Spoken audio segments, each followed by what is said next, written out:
Welcome, everyone, to the Islanders Never Say Die podcast. I'm your host, TJ, and with me here, as always, is our NHL analyst and expert, the grumpy old man.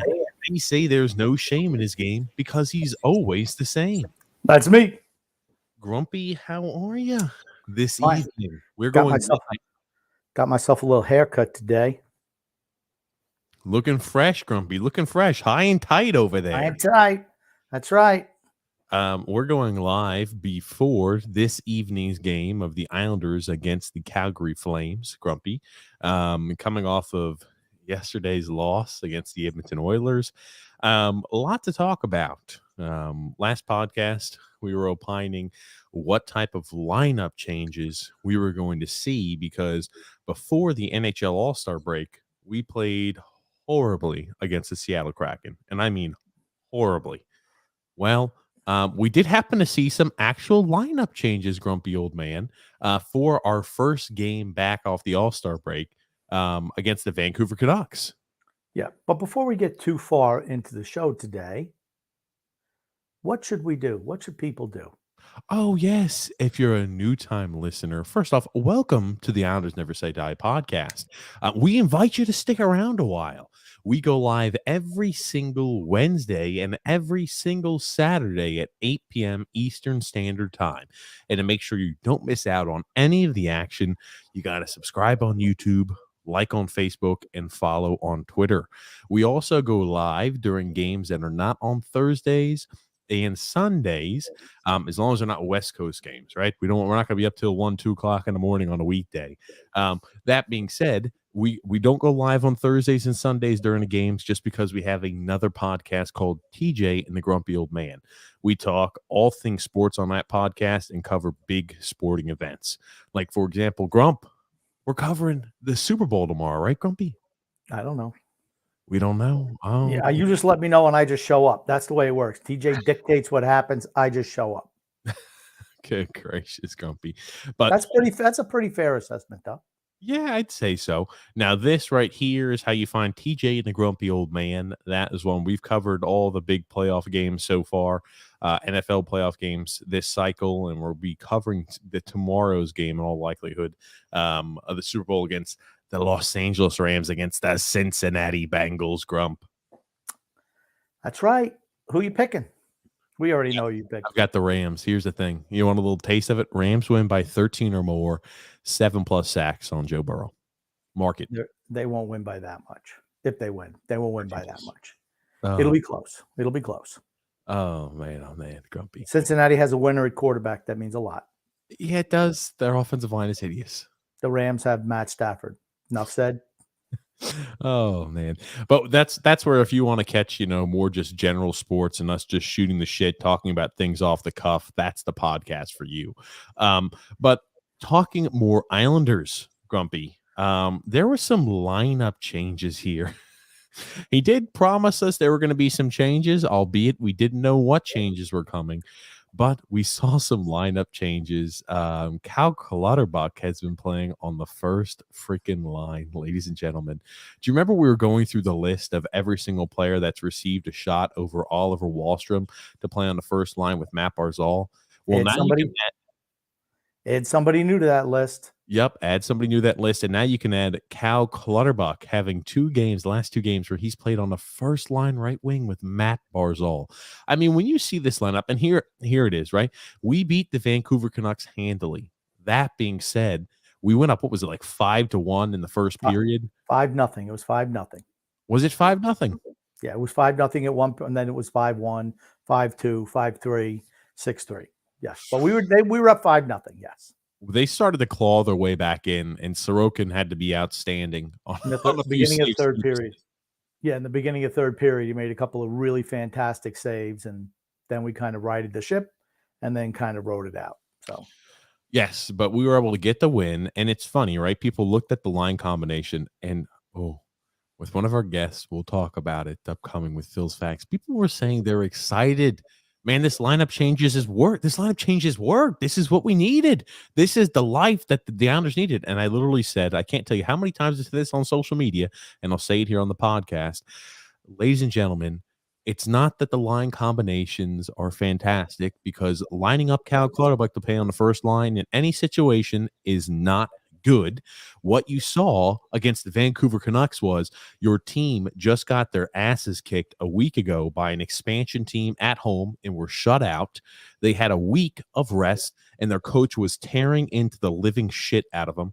And you saw an accurate response out of the first period after getting ripped into. That's what that was. It wasn't like it was fantastic gel and the players had great continuity and everything worked great and was sunshine and rainbows. No, they just got their asses ripped into for 7 days as they had a break after they played horribly against the Kraken. That's all it was. It was a rebound game after a hideous performance against the Kraken.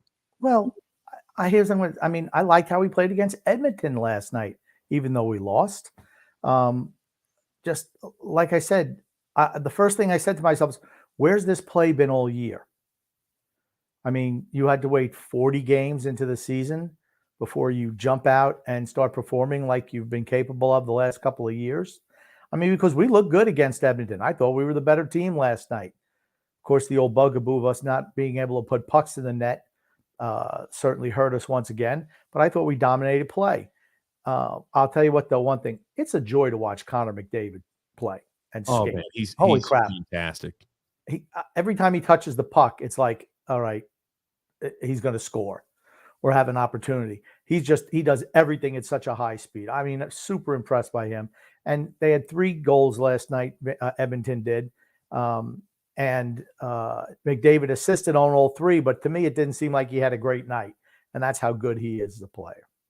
Connor McDavid's not playing well. He's only averaging 1 point a game right now. He's struggling. Do you remember when the Edmonton crew was talking about how he was struggling, only averaging a point a game during this like a 10-game stretch? Yeah. Oh my God. Yeah. I mean, it is what it is. But like I said, that was my whole thing, is like, where's this team been all year? And then at some point in time, then do you have to point at coaching? Because he just bitched him out a little bit a week or so ago, and all of a sudden they came out like gangbusters. And it's like, where has this been all year? Like I said, that was the biggest takeaway for me. It's like, okay, we showed we can do it over a 2-game spurt. I'll be interested to see how they play tonight against Calgary on a back-to-back night, 3 out of 4. But that was the big thing for me. It's like, where's this team been all year? It's okay. This system is way too tough to play night in, night out. I mean, if you're looking at it, you could say I could play occasionally a game here or there. And they had 7 days of rest that they've had that they just come off of. I know this is a road trip, but they had rest. This is the oldest team in the NHL. So you get 7 days of rest and we look good for 2 or 3 or 4 games. And then we go back to, oh, wait a second. After the All-Star break, we have 43 games we're playing over an 80-day time period. There is no way in hell we would ever be able to continue to perform at the level we're performing at right now. Just not happening. True. But like you just mentioned, the lineup changes. I mean, Cal Clutterbuck to the first line. Is that reminiscent of anything we've seen in the past? I don't know.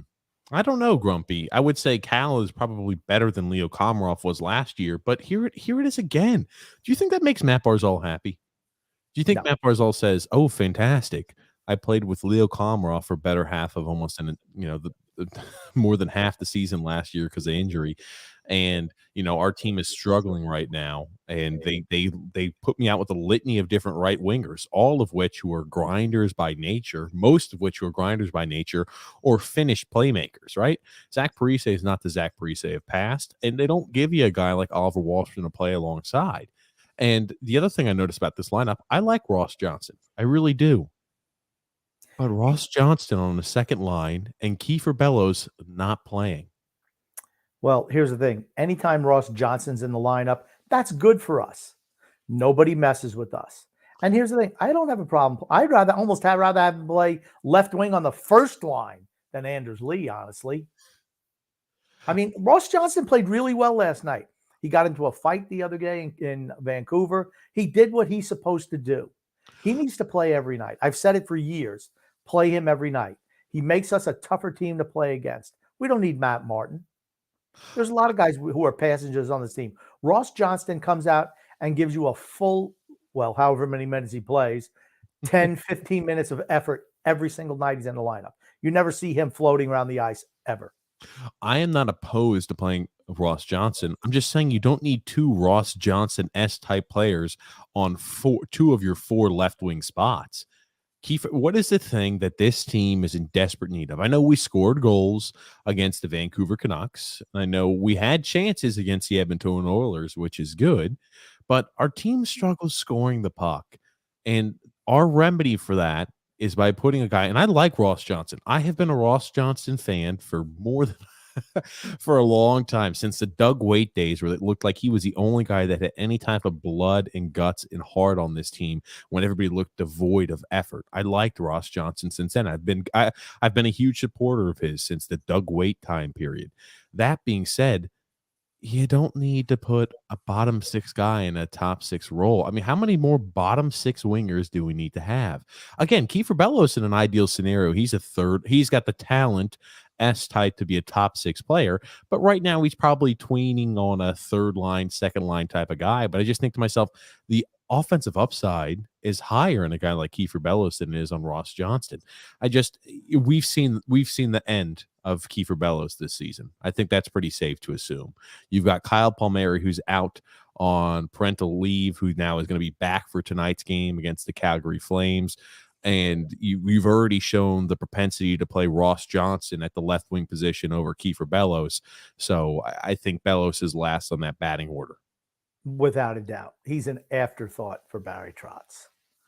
Just by the way he's talked about him in the past. It's like ridiculous. Yeah, he doesn't care for Kiefer Bellows. Never has. Like I said, but why? Okay, you realize the first night and he ruined the trust. Remember that one? No, well, that's horseshit.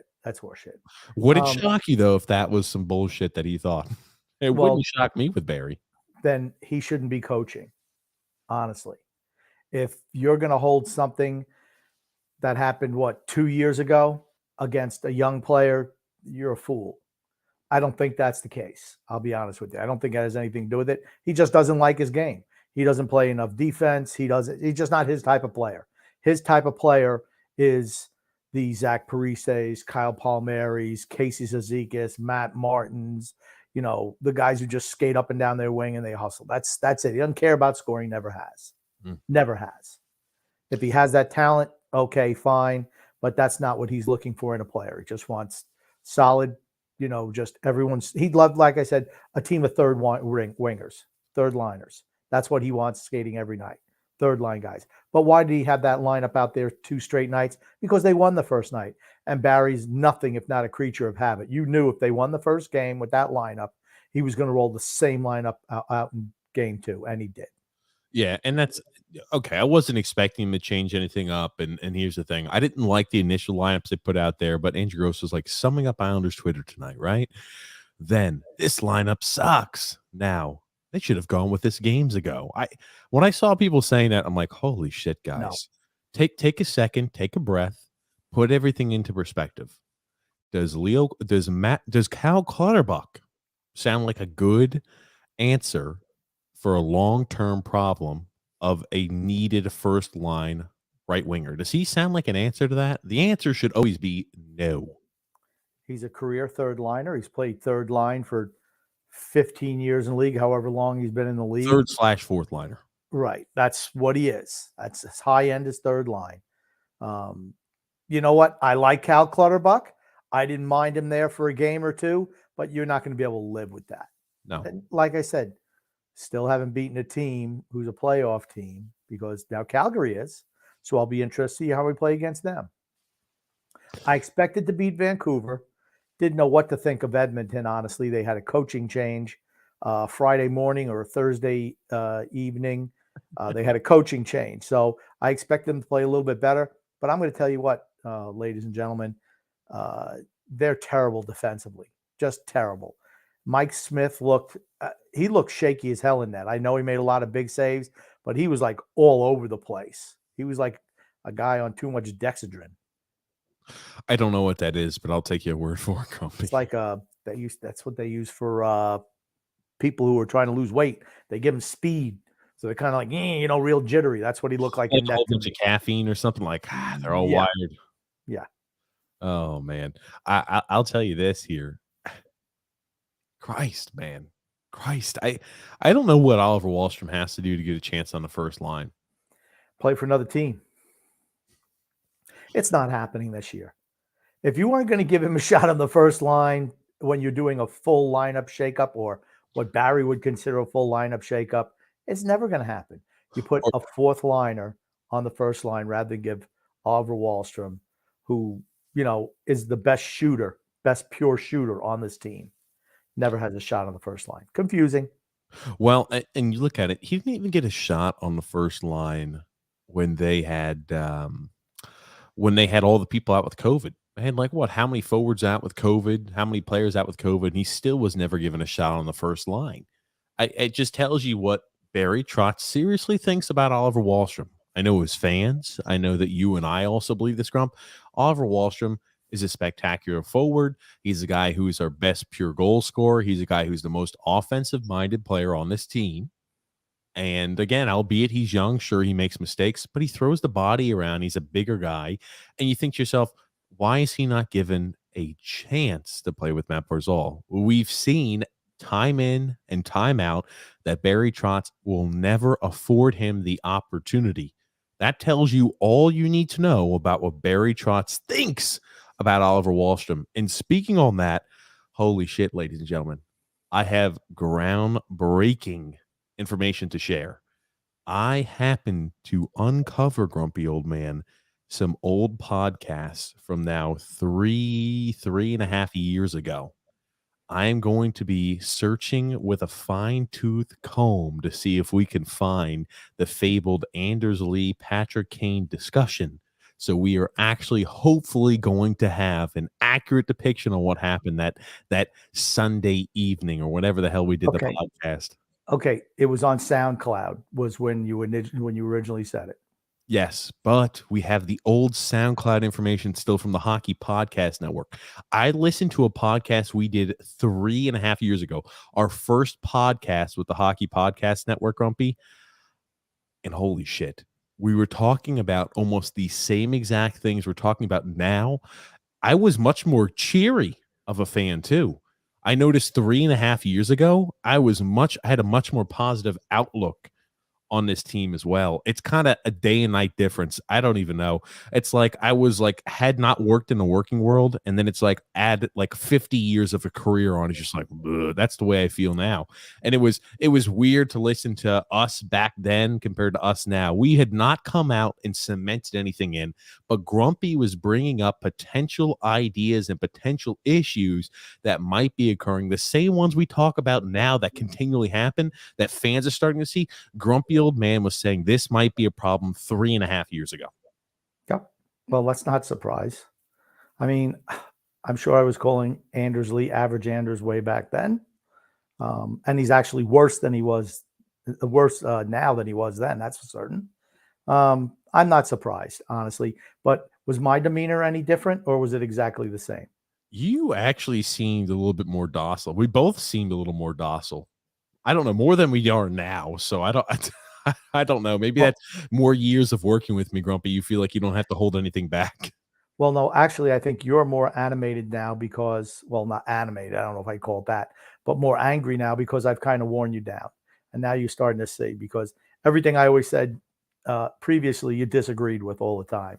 But now you're kind of, oh, yeah, he was right.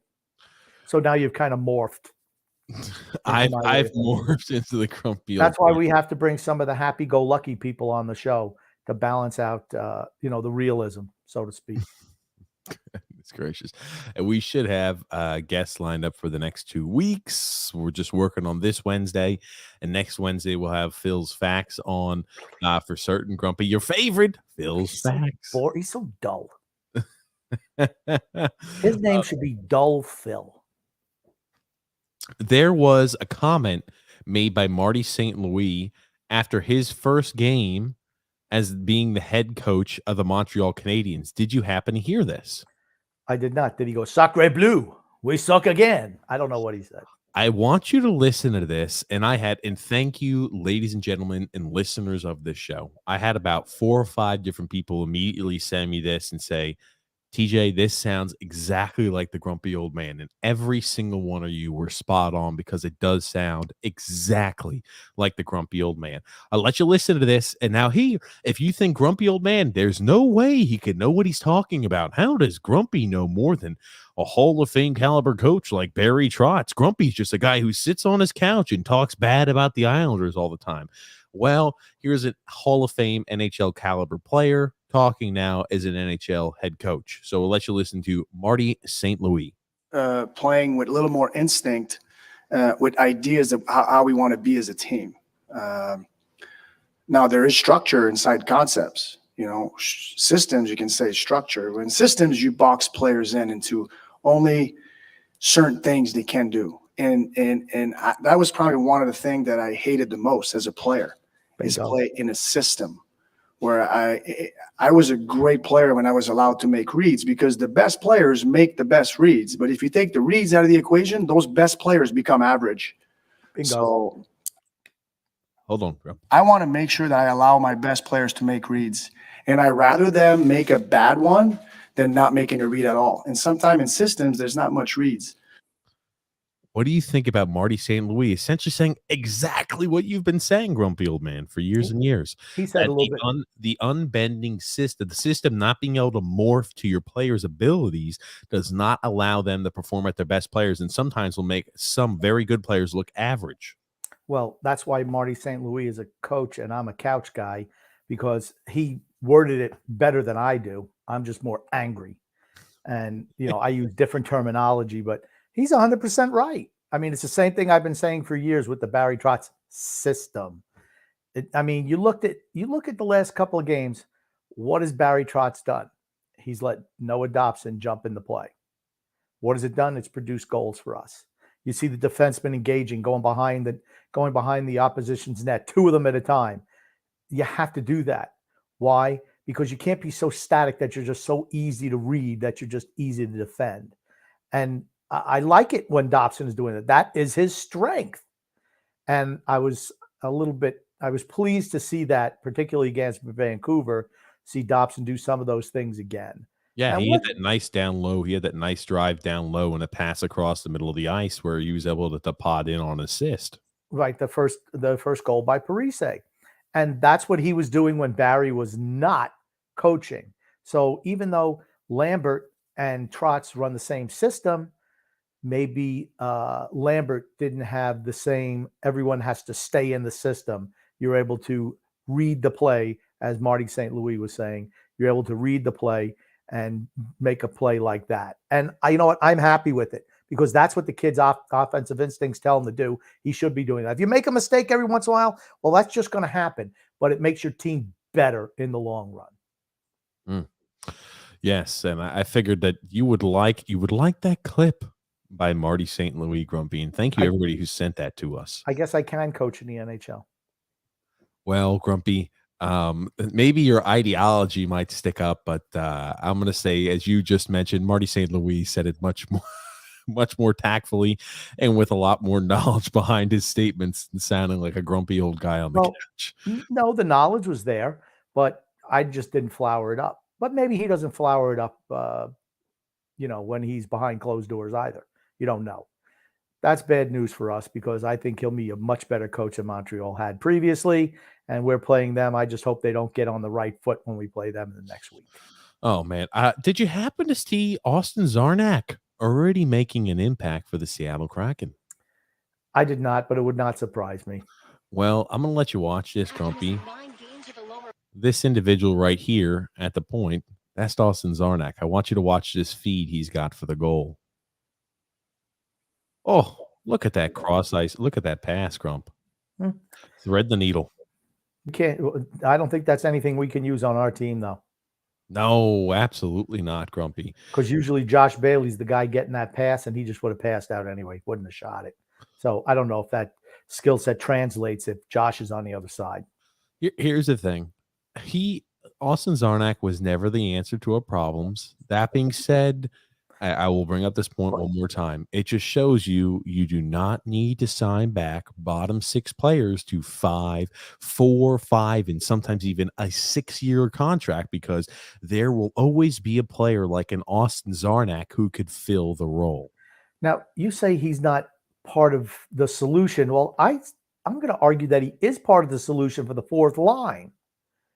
I mean, at 29 years old, he's got at least 3 good years left, and he's a hard skater. I mean, he plays well in all facets of the game. He's played on our power play, on our penalty kill, like the vast majority of the players on our team. So he could have been a less expensive replacement for a Cal Clutterbuck or Casey Zizekas or Zach Parise.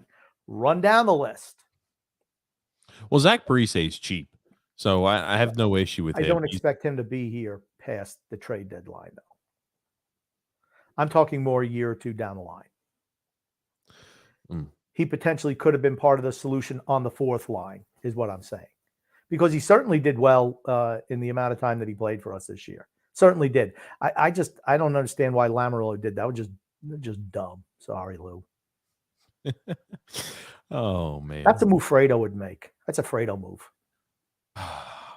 We talked about it, and Tommy B broke it down well. He didn't have to get immediately activated off the IR either. So, oh, good gracious, man. I'll tell you. Oh, Jesus. They've got – you look at the goals scored for this Islanders team. I mean, it looked like Anthony Pavilion the last 2 games has played well. Yes, he has. People could say this, right? Oh, well, that's his reaction to being sent down there on the 3rd or 4th line, whatever line he was on. I can't remember. Last week, right? He played poorly. He was demoted down there to the 3rd line, 4th line, whatever it was, bottom 6 role. And that was his reaction. That's what we like to see. Yeah, that's good. Anthony Pavilion has always been a guy to where when you put him in a saddle, he responds a lot better to the stick than the carrot. That being said, I think a lot of players on our team are like that. Josh Bailey's like that. We've seen that already. When you have players who are not performing, we have to be more apt and quick to use the stick than to say, oh, we know you haven't been performing for the last 13, 14 games, and you've been in a little bit of a rough spot, but you'll work your way out of it. No. The leash is short on everybody on this team. We're a team that with an under 500 record. Sorry, everybody has a short leash. That's Trotz. So to me, then, the issue's been coaching. Like I said, everyone's had jump the last 2 games. Everyone. A noticeable difference the last 2 games with how the team has played. If the team was playing like this all year and losing games, I'm more apt to say, okay, we're just not getting the breaks. But we haven't played like that this year. I mean, we've showed real jump the last 2 games. And certainly Pavilion. But what does it say to me? Yeah, Anthony Pavilion was probably our best forward on the ice, certainly last night. And why? Because he's a younger player who has more upside than the Geezer squad that we roll out there every night. So when his game jumps up, it's way more noticeable. When Matt Barzell's game jumps up, it's way more noticeable. Because they're players who actually have skill, that can be accentuated with a little bit more hustle. I'm not saying that Anthony Pavilion should be benched or periodically to get the best out of him. The whole team has played better the last 2 games. But you see the jump in play of the younger players even more so because they have more to give than the older guys. And here's the thing, too, about Anthony Pavilion. He is a guy who will never be able to take the next step, right, people? And I want him to do this for a while. Right? Can he take the next step? Can he get to the point where he's a consistent, legitimate top 6 guy? No. He is always going to be an inconsistent forward. He's always going to be a streaky forward. There are some forwards that can do it on a consistent night in, night out basis. There are some forwards in their top 6 or top 9 that are guys who are always streaky. They'll have 10, 15 games where they struggle. And they'll have a 10 or 15 game streak where they're extremely hot. And it seems like anything they touch turns to gold. He's one of those guys who's just going to be always extremely streaky in nature, just what he is. That's in his DNA. Most players are. Some are more extreme than others, but most players are like that. It's tough to be, hey, I'm going to score a goal a night, or I'm going to score, every 2 games, I'm going to score a goal. It's just not the way it works. Not everybody can be Vladimir Tarasenko, right, Grumpy? Very true. Those are easy little cheap ones, Grump. They're always easy and cheap. By the way, I was listening. I think I'd give you that little layup for the assist there. Right off the backboard, you could slam it home. Good job. I was listening to that old podcast too, and holy shit, we were talking about the Devon Taves trade and how miserable of a decision it was when it happened. Grumpy. I Holy believe you. shit, baby. Big poll, Grumpy. Big poll. I was trying to. Okay, I thought you were going to opine on it. No, I didn't listen to the old podcast. I don't know what was said. I just, again, I only listened to one of them. So I'm gonna have to start. It's funny, right? We said we're changing this to only a 30-minute long podcast twice a week. This is our first time we were doing a twice a week podcast. So it's funny how lots of things have changed like that, Grump. Yes. And yeah. Okay. Yeah. I'm sure that what we said about Devon Taves is the same thing we say now. It was a terrible trade. I've never changed my minds on anything really. Usually my first thought is the best one. So don't ever change. Oh man, and again, geez Louise. But Grump, we're gonna start getting into some comments here too, because the Islanders game, the Islanders are going live at 10 p.m. Eastern Standard Time this evening. And we want to make sure we wrap up the podcast before the game starts. Exactly. We want to make sure we can get through all the comments and everything like that too. But the synopsis: we've played better hockey the last two games after the All-Star break. Yes. Only come and resulted in 2 out of a possible 4 points.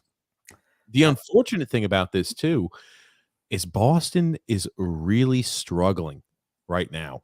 You talk about if there was ever a time period for a team to get hot and to really grab the chances of the playoffs by the reins right now, it would be the Islanders trying to have a chance to jump over Boston. Boston have got injuries aplenty. They've got suspensions, and they just lost Tuukka Rask.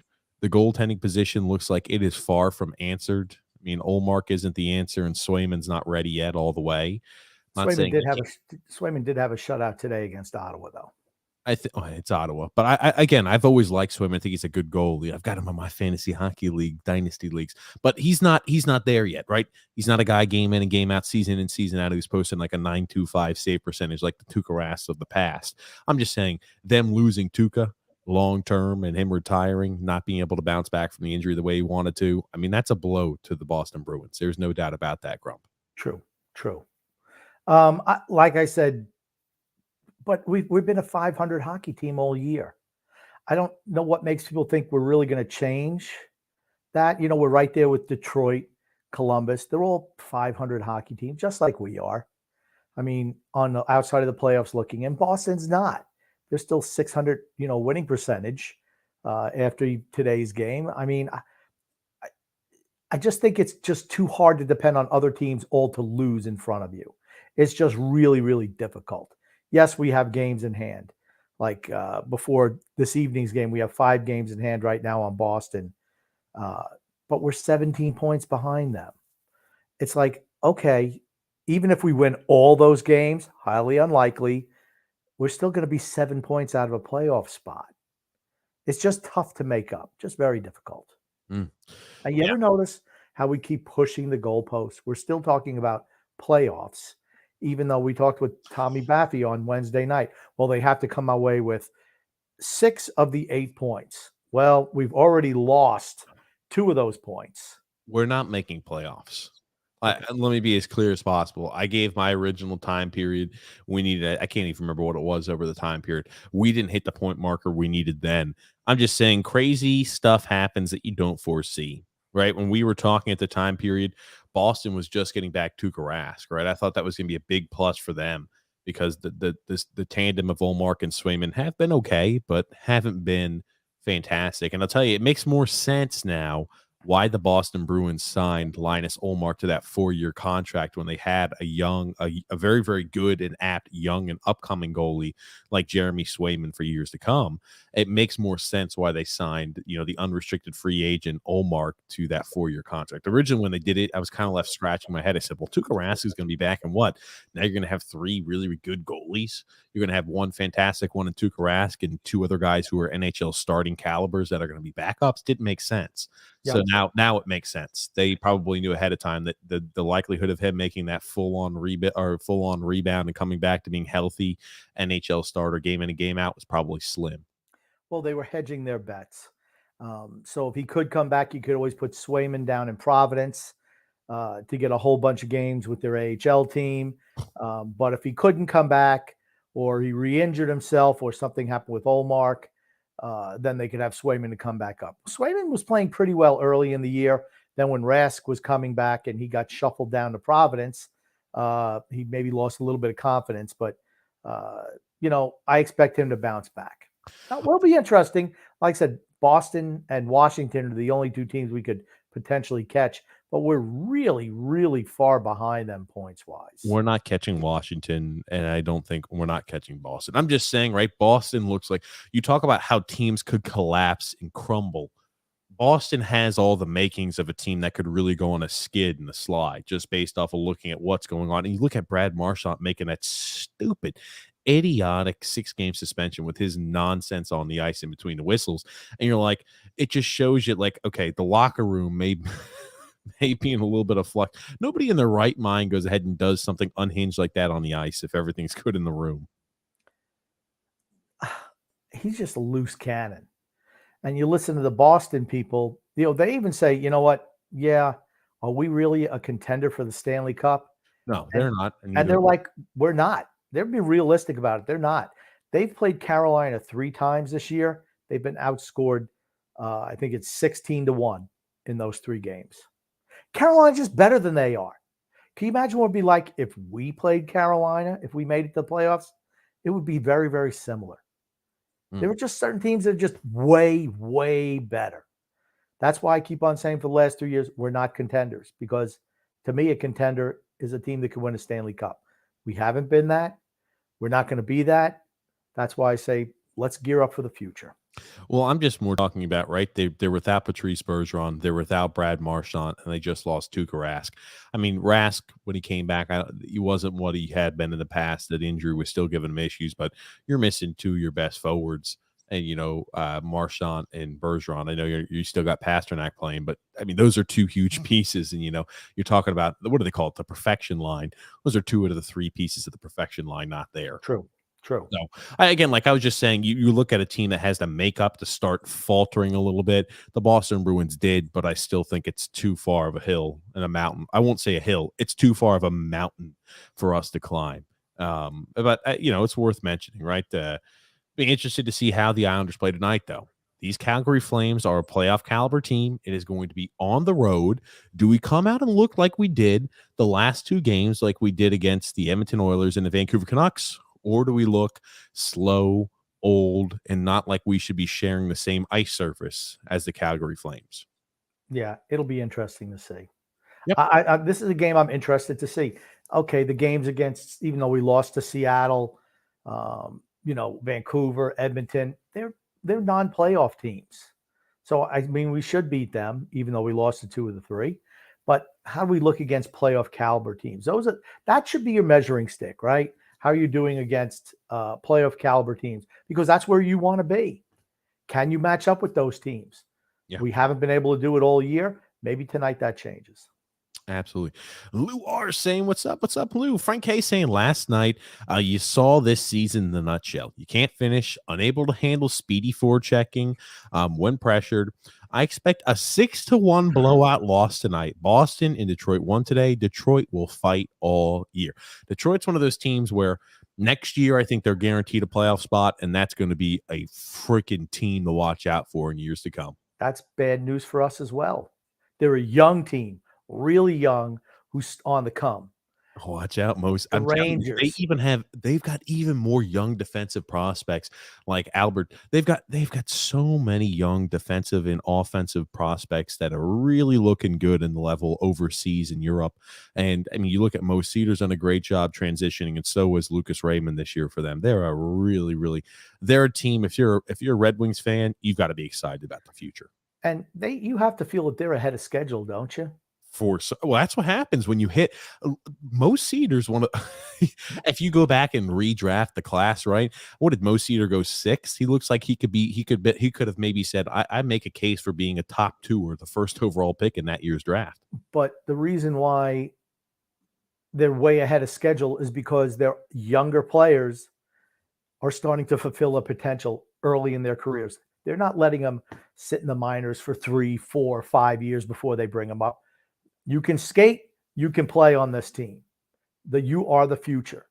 Yes, I understand the NHL is not a finishing league, where you knock Developmental off league. the rough edges. But you know what? Talent is talent. If you make a mistake, you make a mistake. You're just going to get better from it in the long run. That's why I'm just a big proponent of playing that way. I really am. I'm looking at it, and you look at that 2019 draft real quick, and this is what I mean. When your team and you can expedite and make a rebuild happen quickly, you have to hit on your draft picks. In that 2019 draft, Jack Hughes was the first off the boards.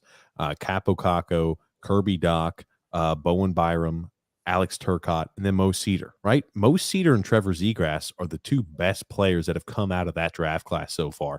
I'd put them 1 and 2 pretty close. And you think to yourself, yeah, that's right. Mo Cedar was a 6th overall selection, and Zegras was the 9th overall selection. I mean, you have to be able to find those guys, and you have to hopefully be able to hit on them. And both of those teams were able to.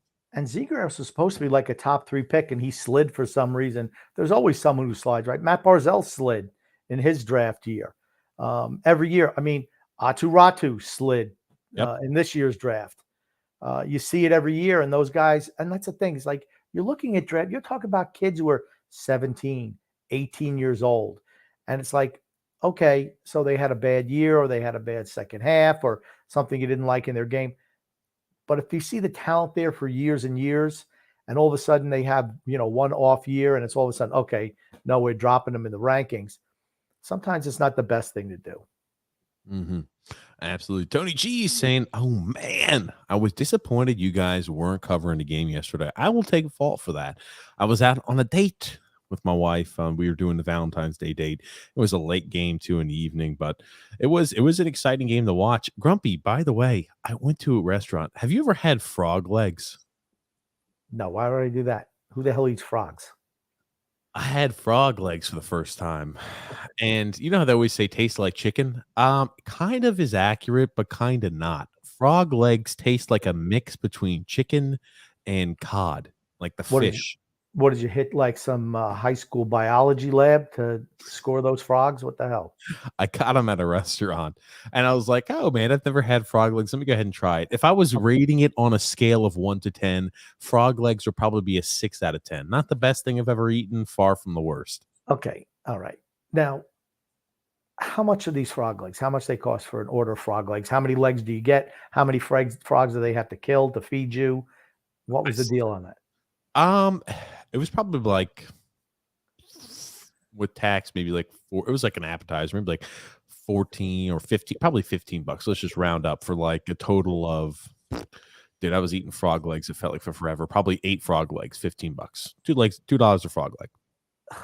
And did you eat dinner, or was that your dinner? Oh no, I ate dinner, man. That was just an appetizer, Grump. Ugh, disgusting. I'll tell you one thing. There is no fat on that damn frog leg, buddy. You're eating it, it's all muscle. And you're kind of like, ooh. The weird thing was its little fin or whatever, that little flipper part. You're not supposed to eat the fucking flippers. No. Well, here's the thing. There was some meat in there, and you sucked it right through the little tendon, or right through the little bone. I'll tell you, it was like, ugh, that stuff tasted a little fishy down there towards the little appendable little web foot. You're probably one of those guys, when you eat oysters, you eat the shells too, right? I can't eat oysters. I've had like escargot. Anytime I see something unique on a restaurant menu, I say, you know what? When's the next time I'm ever going to see this? Let's get it. They're on every single menu and everywhere. So frog legs. You go to restaurants that serve frog legs all the time. I've never seen frog legs on the recipe. So it's like, shit, I'll order some. You just go in there and give me the menu. Two of the menu. Just send them over to the table. Oh, good gracious. Good gracious. But yes, Tony Cheese, once the West Coast trip is gone, we'll be back to covering the games. It's tough with work to be up to ungodly hours like that. Lou R says here, I was watching the Toronto-Vancouver game, and what an entertaining game with speed. We're effing boring, just like that Seattle game. Well, that's the thing. People forget what hockey can really be like. You watch some other teams. I watched Tampa Bay and Colorado the other night, and I was like, holy crap. We couldn't beat either one of those teams ever. They were just that good. The action was like end to end. mean, the goaltenders were fantastic, and you had to be. I mean, everything was like wild offensive scrambles in the zone. It was great, fun to watch. Those are always the best games, Grump. Always the best. Christopher C said, "We will put out the fire." We will put out the fire. It's always burning since the world's been turning. Rich A said, "Barry, we can score. I know what the first line. I know what to do. First line, Cal Clutterbuck." Yeah. Or he meant to say, "Barry, we can't score," and he says, "I know what we can do. Put Cal Clutterbuck on that first line." I don't know if any of the bootlick and weasel squad is saying that what a brilliant job putting Cal Clutterbuck on the first line. Barry knew what he was doing. He knew that was going to reinvigorate our offense. I'm Stop. sure they did. I don't even need to read it. I know some news publication site will say something nonsense like that. Here's the thing. It's almost like I could look at the headline and go, "Holy shit, here it is. There it is." And I remember I said we were waiting. We were trying to wait desperately to see what the line combinations were going to look like when we had Tommy B on the show Wednesday. I'm like, "Oh God, is it couldn't come out?" I remember as soon as it did, I had to use the bathroom right after the podcast. I said, "Holy shit, guys." I said, "The lineups are in." And I said, it's only a matter of time before someone says, "Well, maybe this is a move to go ahead and get Cal Clutterbuck's trade value higher." And I was like, I said, it's only a matter of time before you start to see that too. Well, and I'm glad actually those lineups did not come out before we got off the air, because that would have extended the podcast another who knows how long. I want to tell you one more thing about frog legs. I was just thinking about that was kind of odd about them. Now, they hop off the plate? No, they didn't do that. Frogs' bones are really skinny. You know, like when you have a chicken leg, it's kind of big, kind of sturdy bone. These frog legs, they're very veiny too. So you get a lot of those veins in there, but they're so skinny. Like you could break the bone with your tongue. You could do that. But I mean, like I didn't know what to expect. I was kind of blown away by it, Crump. You're disgusting. You're like an animal. We are animals. Humans are animals, Crump. Yeah, some more than others. Frank K says, since Halak was making the Islanders look like a Stanley Cup, making Islanders look like the Stanley Cup days, they've been outscored 6-2. That's true. And Halak usually performs really poorly against the teams that he's played for before. Brother number 3 says, Mike Smith damn near got shut out, flopping around like a fish out of water with every save. He did. He was all over the place. I don't know. I mean, he was inside the net, outside the net, poke checking, 10 foot out of the crease. I'm like, dude, what are you doing? Nick D saying here, wait, hold on, TJ, do not ever bring up the Seattle Kraken. Oh yeah, I tell you. Ooh, the Seattle Kraken. Grumpy, move that mic closer to your face. Thank you. Coach Tom. I don't like how you move it. You didn't actually move it at first. Let's move now. You happy now? Yeah, I'm happy. I want to make sure the audio quality comes in good. Coach Tommy B said, how are you, TJ and Grumpy Man? I'm doing well. Grumpy, I think's doing well. And are you ready for a Super Bowl Sunday? Does it even feel like Super Bowl this year? No, it doesn't. There's no storylines. It's not, Mahomes, Brady, Rodgers, any of the big quarterbacks. It's the crappy Rams in their crap stadium against the Bungles. I don't think most of the country even cares. I enjoy watching football, though. Last game of the year. I will say it doesn't feel like the Super Bowl. It also doesn't feel like the Winter Olympics are going on. True. And I don't know what the reason is for it, but we were talking with the guys from the Caps Chirps podcast last Sunday, and the Olympics had started. I'm like, yeah, it doesn't even really feel. I haven't been interested in winter. I usually like the Winter Olympics, but I just haven't been interested. I wasn't interested last year in the Summer Olympics either. I remember I used to love watching the Olympics every single day. Boom, it'd be something to be excited about. But I don't know. And here's the thing: it could be because we have so much other stuff going on, where it's like you've got COVID, you have political tension, you've got Russia and Ukraine. It overshadows the good things in life. I don't know. But I'm like, I need to get back to watching the Winter Olympics to put a smile on my face. I haven't watched any of it. For me, no fans in the stands, everybody wearing masks all over the place. It's like, come on, stop. That's what it's like for me. Warzone Senior Citizen says, watching you guys in 4K, you can see all of TJ's water gallon. There it is, the 4K. Here it is. Andrew L says, Sorokin has looked far from impressive lately. I'm not sure about that. I didn't think he looked great last night, to be honest with you. Whenever you see Islander goalies, when they're struggling, they're deep inside their net. I saw that a little bit from Sorokin yesterday. The shots were coming from everywhere. I think the team speed, we weren't able to keep up defensively. It was an interesting game to watch, but he's coming up with big saves at big moments, and that's what you want from your goalie. Okay, let's look at yesterday's game. Are we expecting him to stop every 2-on-1 opportunity that comes in? I don't.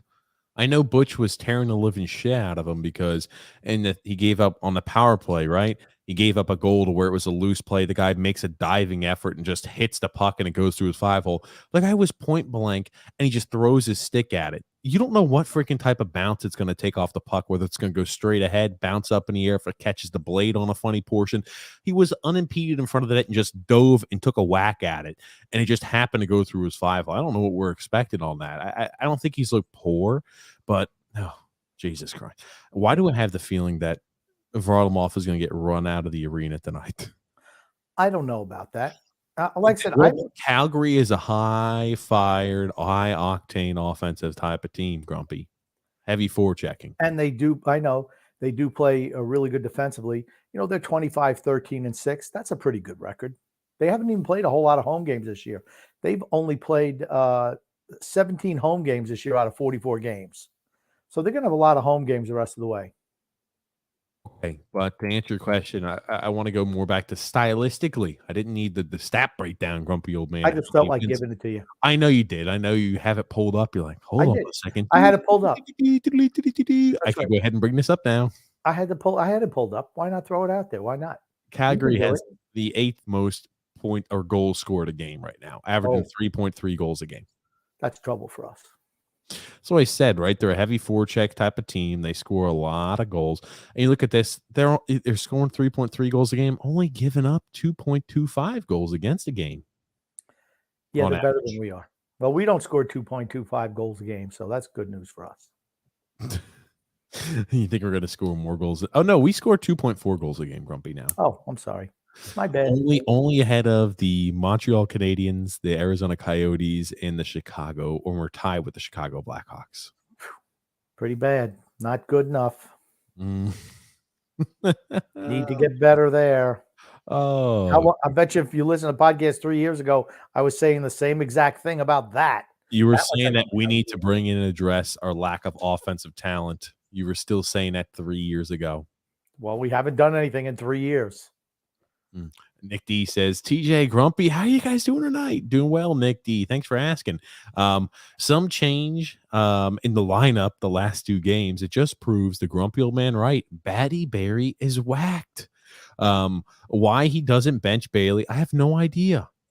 I just loved it how he said in that Post article, New York Post article, how, you know, maybe he's been letting his feelings for the veterans, you know, who've proved it in the past. I'm going to have to reassess that. Did he reassess that? Nope. Do you remember when you said that? And I said, why the hell were we even talking about it like a legitimate point? Because I knew there was no freaking way in hell he was ever going to take a veteran out of that top 6 role. Ever. His adjustment to the team struggling was, we're going to demote Anthony Pavilion to a bottom 6 role.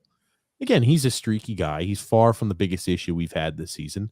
And Kyle Palmieri goes on parental leave. So we're going to put Cal Clutterbuck on first line right wing, and we're going to go ahead and put Ross Johnston on the second line left wing. That was the answer to our team struggling. The answer, quotes, air quotes there on that. I don't care about the team's struggles.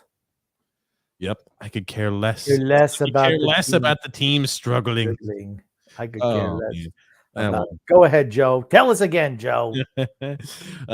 We should have that. We should have that where you just push a button on the soundboard. Okay. Yes. Okay. I'll clip down the soundboard. I have a lot of things we could put on the soundboard, by the way. If you give them to me, I will be able to clip them. I just need to know what you'd like, and I could do that. I am trying to desperately find, and Grumpy, we had like we've been with the Hockey Podcast Network for well over Since they started. 200 plus episodes. So there's a lot of episodes I'm going to have to siphon through to try to see if I could get to the Anders Lee discussion. And I don't even know if that was when we were with the Hockey Podcast. No, the first episode where you said that Anders Lee was better than Patrick Kane. Oh, that's bullshit. Holy crap. Was not when we were part of the Hockey Podcast Network. Okay, so you're going to, at least you saved me the time. Then maybe we won't look for that specific one. Of course we won't look for that one. That just proves my point. Let's just skip that one. Do you want to go ahead and pay to unlock our SoundCloud for like a day or a month or something like that so we could find this one and I could just listen to everything on? I don't need to because I remember what you said. Okay. Yeah. Okay, Grumpy. Matthew S. said, but of course, we'll never see Wallstrom up there on that first line. Not this year. Maybe next year. If a whole bunch of people are hurt, maybe next year. Here's the thing. I don't know. Maybe you'll see him crack a top 6 role game a few games next year, but he's not gonna be the guy on the top 6 next year, even though he freaking should be. We were talking about at that time. We were thinking that on the first episode we listened to, Noah Dobson had a good camp, and you were worried that he was going to be sent down to juniors again. That was the episode we were talking about. I'm like, holy crap, how some things never change. Talking about the young guys not getting their chance seems to be a constant on this podcast. Frank K says, isn't it wonderful seeing Devon Taves, Jordan Eberle, and now Austin Zarnak shining? Now I really question if the two out-of-touch geezers are the answer anymore. Talking about Barry Trotz and Lou Lamoriello. The answer is absolutely not. Yeah, you don't even need to have to ask that question anymore. The answer is no. They've served their purpose. Now it's time to get some fresh blood in there, GM and coach, because a rebuild is in order. It is. A rebuild is in order. Warzone Senior Sit says here, Barry Trotz is a $5 million a year nightmare. I think it's only 4, but yeah, Let me ask you a question. Yeah. When they blew up the Death Star in Star Wars, let's try to piece together with the shit that's floating around the galaxy. Did they do that? Or did they just start rebuilding not 1, but 2 Death Stars? That's what they wound up doing. They're like, hey, we're going to build 2 of these just in case one of them blows up again. We're going to have another one, right? Let's rebuild these things. That's what we should be doing. Not using the Josh Bailey, Anders Lee, Brock Nelson scraps that are floating around the galaxy. Ooh. Oh, man, a sneak. New titanium steel. Who would be that new titanium steel, Grumpy old man? It's not going to be Simon Holmstrom. It's got to be somebody from this year's draft. There you go. No bellows either, says Warzone. This is so stupid. I can't stand that midget Trotz. He's not a midget. He's an armadillo. The armadillo himself. Tommy B says Zarnak is 29 years old and has been a fill-in player his entire career. True. I know for certain he has, but I just hate. Oh, here's the thing. I'm happy for his sake that he's going to get a legitimate fair shake. For the player's sake and for him as a person, I'm happy he's going to get a legitimate shake to earn himself possibly a game in, game out role in the NHL. If it's not for a year or 2, maybe he could be a solid bottom 6 guy for 2 years. I'm just saying, you're right. Think about it. He's been a spot player. He's been a healthy scratch the majority of his career, but he's played so well and he's continued to develop throughout his career. His ceiling's not going to be super high because he's just being more consistent when he's 29, but he's a guy who could have played on us on our bottom 6 for a year or 2. Let me put it to you this way. He's been a fill-in player his entire career, which is correct. On our team, he played first-line minutes.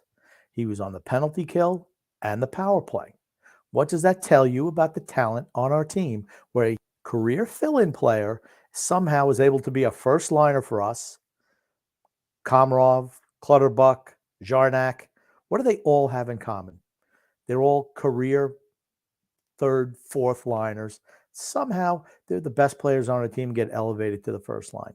I find it kind of, I don't know, asinine. That's me. What can I do? Ass backwards for certain. Nick D says, remember, Halak was being Halak. If the Canucks started Thatcher Demko, we would lose. We would have lost that game. We did come out flying that game. I was about to say a lot of those goals too. I know Halak led in a week here too, but I mean, shit, man, we looked dominant during the first period. I mean, 5 goals in the first period is nuts. It was 5-0 because Halak can't move anymore. He's really bad. The Islanders are just a bad team. I was surprised they didn't pull Halak after the third goal. I mean, we gave up like 3 goals. We scored 3 goals in like 2.5 minutes. I thought it was 31 seconds. Oh, okay. I thought well, 3 goals. Whatever. Here's the thing. It was a short time period. It was mighty quick. Doesn't matter. I was about to say, yeah. As a coach, and there's only like 3 minutes into the game, 3.5 minutes into the game. At there, it's like, yeah, okay. Sorry, we got to do something to change up the mojo here. And even though if maybe it's not a lock, we need to do something to wake the hell out of the team up. SB also says Kyle Clutterbuck does not work on the top line, just like other fourth liners. Trotz has put on there. Get Wahlstrom on the freaking top line. Sorry, Barry doesn't listen to you, SP. He doesn't listen to you, us, and the other Islanders never say die listeners. Lou R says here, as soon as Vancouver woke up and used speed to defend our attack, and the Islanders didn't show or didn't know how the F to handle it, we had players running into each other. True. Matthew S saying we are definitely better, but we lack enough talent, and there's nothing you can do unless you start moving players out. Can't bring in new talent until you start moving out some of these long-established veterans. Frank Hay says Ross Johnson on the second line, Cal Clutterbuck on the first line. Barry must be on some heavy shit. What can I do? Jared Ben says, "Hey boys, love you too." Jared Ben, look at that fella. He's handsome. I think you had just had a haircut. Your hair looks short in that picture too, like it looks short now. Did you tell him to leave a little more on the top, Grumpy? It looks like you did something special with the stuff on top. Actually, no, I didn't spray my hair down today. I got it cut, and I'm like, I'm not going to spray it down. The warden and I were watching a little television this afternoon, and the podcast came up. I'm like, you know what? No one will notice if it's a little poofy on the top. Coach Tommy B says Connor McDavid has to hate it there. Yeah, talking about Edmonton. You want to know where he'd really hate it? He'd really hate it playing for the Islanders. Then he'd really hate it. You think he hates it there? I guarantee he'd hate it here more. Oh, good gracious. Sorry, McDavid. You're going to get benched because you didn't play defense on that shift. I don't care that you scored 180 points for us this year. You're sitting. Christ almighty. Grumpy. How do you think Barry would handle Connor McDavid if he just said, screw you? I'll bet you Barry wouldn't even last 6 weeks if Connor McDavid was here and they got into a beef. Oh, but no, Edmonton's a team. Seriously, Edmonton's a team that could use a little bit of structure. They can't have unbending structure, like Marty St. Louis said. Again, when I see somebody who's able to articulate my thoughts so well, I say, thank you, Marty St. Louis. The conversation has been ended by this brilliant man. So Matthew S. here is saying 2 of the 3 goals he should have stopped. I think talking about Sorokin. McDavid is miserable. I don't know. He looked pretty damn good to me. George P is showing us. I think he wanted to share. Now, there's a Twitter handle, Grumpy Old Man. I don't know anything about Twitter. It's literally called Josh Bailey is bad. And the Twitter handle is Josh Bailey sucks. So there's this team. And I retweeted one of the items too, because it was kind of funny to watch and listen to. But it's starting to make its rounds, by the way, in the Islanders community. Isles Fix was talking about it, and Jesus Christ, every time Josh Bailey makes a mistake, kind of like I think the one that you're watching right there, he like fumbles the puck, they will send the video clip, and they'll upload the video clip of Josh Bailey making a mistake in the offensive zone or neutral zone. That's like a full-time job. I was about to say, I don't know how they have that much time. And this one here, oh God, he gets the puck. He keeps it in and just whiffs on it, throws it across the middle. It's intercepted by. I did see that. Nobody commented on that. Butch didn't comment on that last night. No, it's not. It's not. And here's the effort. Look at this. I tell you, and now this is starting to get a little notoriety there on Isles Fix. I think it was what it was, but they're just showing Josh Bailey in the movement here. Oh man, I tell you, if you're going to get pissed off. And here it is right there. The Isles Fix was talking about it. That's fantastic. But when you're talking about a lack of effort Man, Josh Bailey's the antithesis of that, and so is sometimes Anders Lee. So I cannot believe that the Coliseum opened 50 years ago.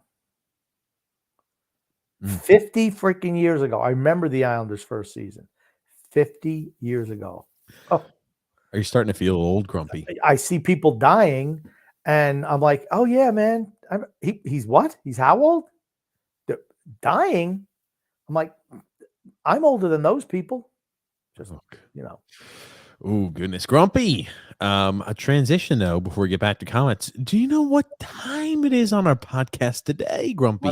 Why don't you tell us? It's time for the ad read, Grumpy old man. The moment we've been waiting for since September is finally here. In honor of the big game, DraftKings Sportsbook, an official sports betting partner of Super Bowl 56, is giving new customers 56-1 odds on either team. Bet just $5 and get $280 in free bets if your team wins. If DraftKings Sportsbook is now live in New York, meaning that you can bet in almost a third of the country. If Sportsbook isn't available in your state yet, play DraftKings Daily Fantasy Football Contest for Super Bowl 56. New customers can get a free shot at $1 million top prize with their first deposit. Download the DraftKings Sportsbook app and use the promo code THPN and get 56-1 odds on either team. Bet just $5 and get $280 in free bets if your team wins. That's promo code THPN at DraftKings Sportsbook, an official sports betting partner of Super Bowl 56. You must be 21 years or older. A minimum age and location requirements vary by jurisdiction. See DraftKings.com/sportsbook for a full list of requirements and state-specific responsible gambling resources.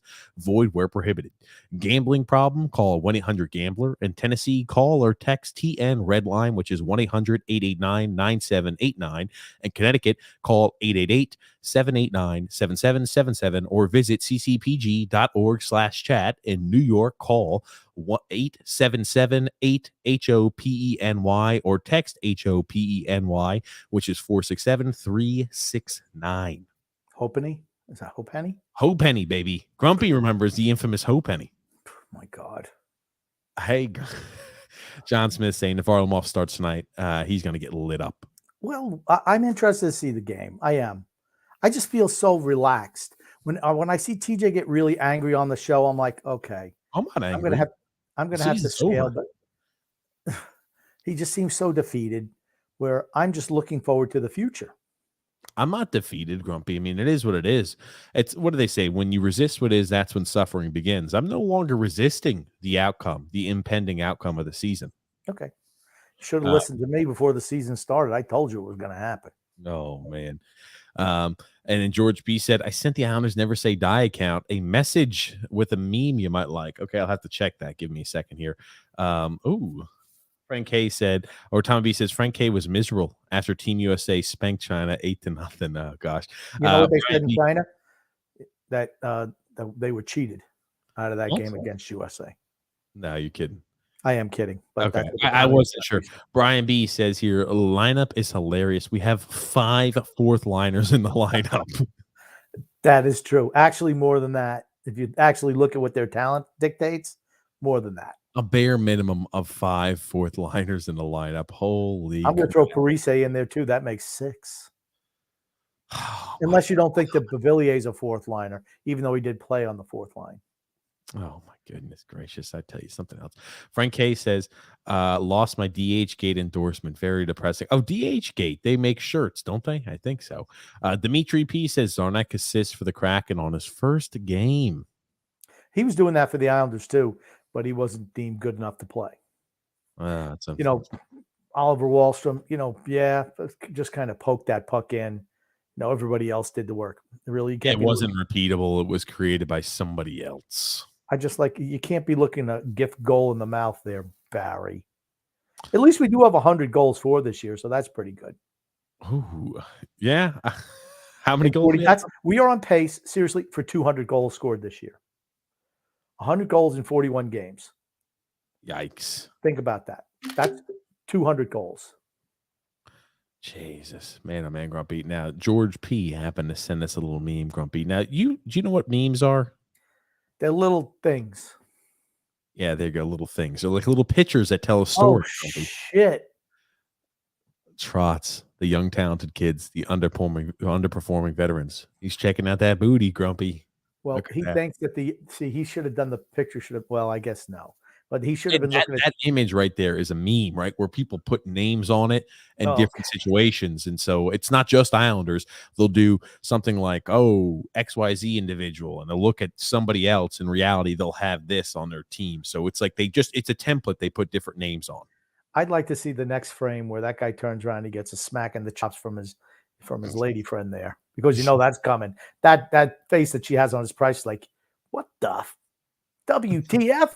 Washington football team? What the hell? What in the Washington football team are you doing? Oh, I love that. Christopher C said, just out of curiosity, guys, if Barzy is the face of the franchise, why isn't he the captain? He needs to be the captain sooner rather than later. This offseason, make him the captain. They should just make him captain, bench that piece of shit average Anders Lee. He's a human turnover machine too. You ever see him handle a puck? Just give it to the other team. Don't even waste your time. You want to know why he doesn't have as many turnovers? Because he doesn't touch the puck much. He's a wasteoid. Another one. He's right on my shit list too. Jeremy F saying here, good evening, fellas. It's Saturday night. Hope you have a great show as always. How many new defensemen and forwards do you anticipate in the lineup next year? How many? Man, he's always asking these damn questions. Good evening, Jeremy. Let me start off with that. Good evening, Jeremy. Happy Saturday evening. Here's I see it's Saturday night. SATURDAY night. There was a song called Saturday Night by the old Bay City Rollers. You ever heard of the Bay City Rollers? Night Fever? I don't know. No, the Bay City Rollers, not Saturday Night Fever. They had a song called Saturday Night. I'll be honest, I've never watched the Saturday Night Fever or whatever. What do they call it? Not Saturday Night Fever. Okay, maybe you're not understanding. There was a musical group called the Bay City Rollers who had a song called Saturday Night. And we go SATURDAY night. And it'll be, then they were from Scotland. It was a cute little bouncy little pop song back in the early 70s. And those guys were skinny as shit. You don't think about it. It's like, man, look, those guys are rail thin. No, I've never heard of the song. Maybe that was. Do you listen to that Saturday evenings when you were drinking in your young, early, impressionable days, Grumpy? Like I said, no, that was like a little pop song. They were very popular with the girls, little girls. They must have been teen heartthrobs.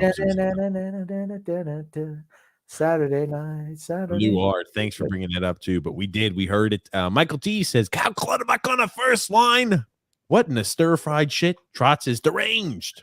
I remember Michael T was very critical of me being nasty about the team and their direction, but now he seems like he's full. He's went into the pool in the deep end. He's plunged in the deep end with the grumpy old man. Oh man, this is. I like. You talk about third jerseys. I like this alternate color of the fisherman. I like the fisherman. What's wrong with the fisherman? I love the fisherman. Bring him back. Faggio says, hold up. Jacob saying, hey, what's up? What's up, Jacob? Marcus H saying here, hey, look, a bandwagon. Jacob, I'm not sure. Fair enough. Michael T says, good evening, TJ. Good evening, Grump. Good to see you guys as usual. How did we win that Vancouver game? I didn't get to see it. It did. Hold on. I didn't get to see it. Did Vancouver's players only wear one skate? No, they had Halak in goal. That was the equalizer, shall we say. Did you put up a picture of the Bay City Rollers?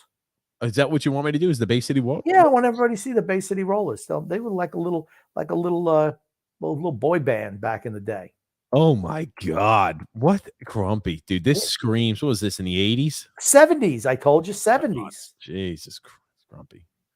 Yeah, dude, My put them up. God almighty. I'm just saying they were like a little popular little boy band back then. It's not something I was listening to drinking alcohol.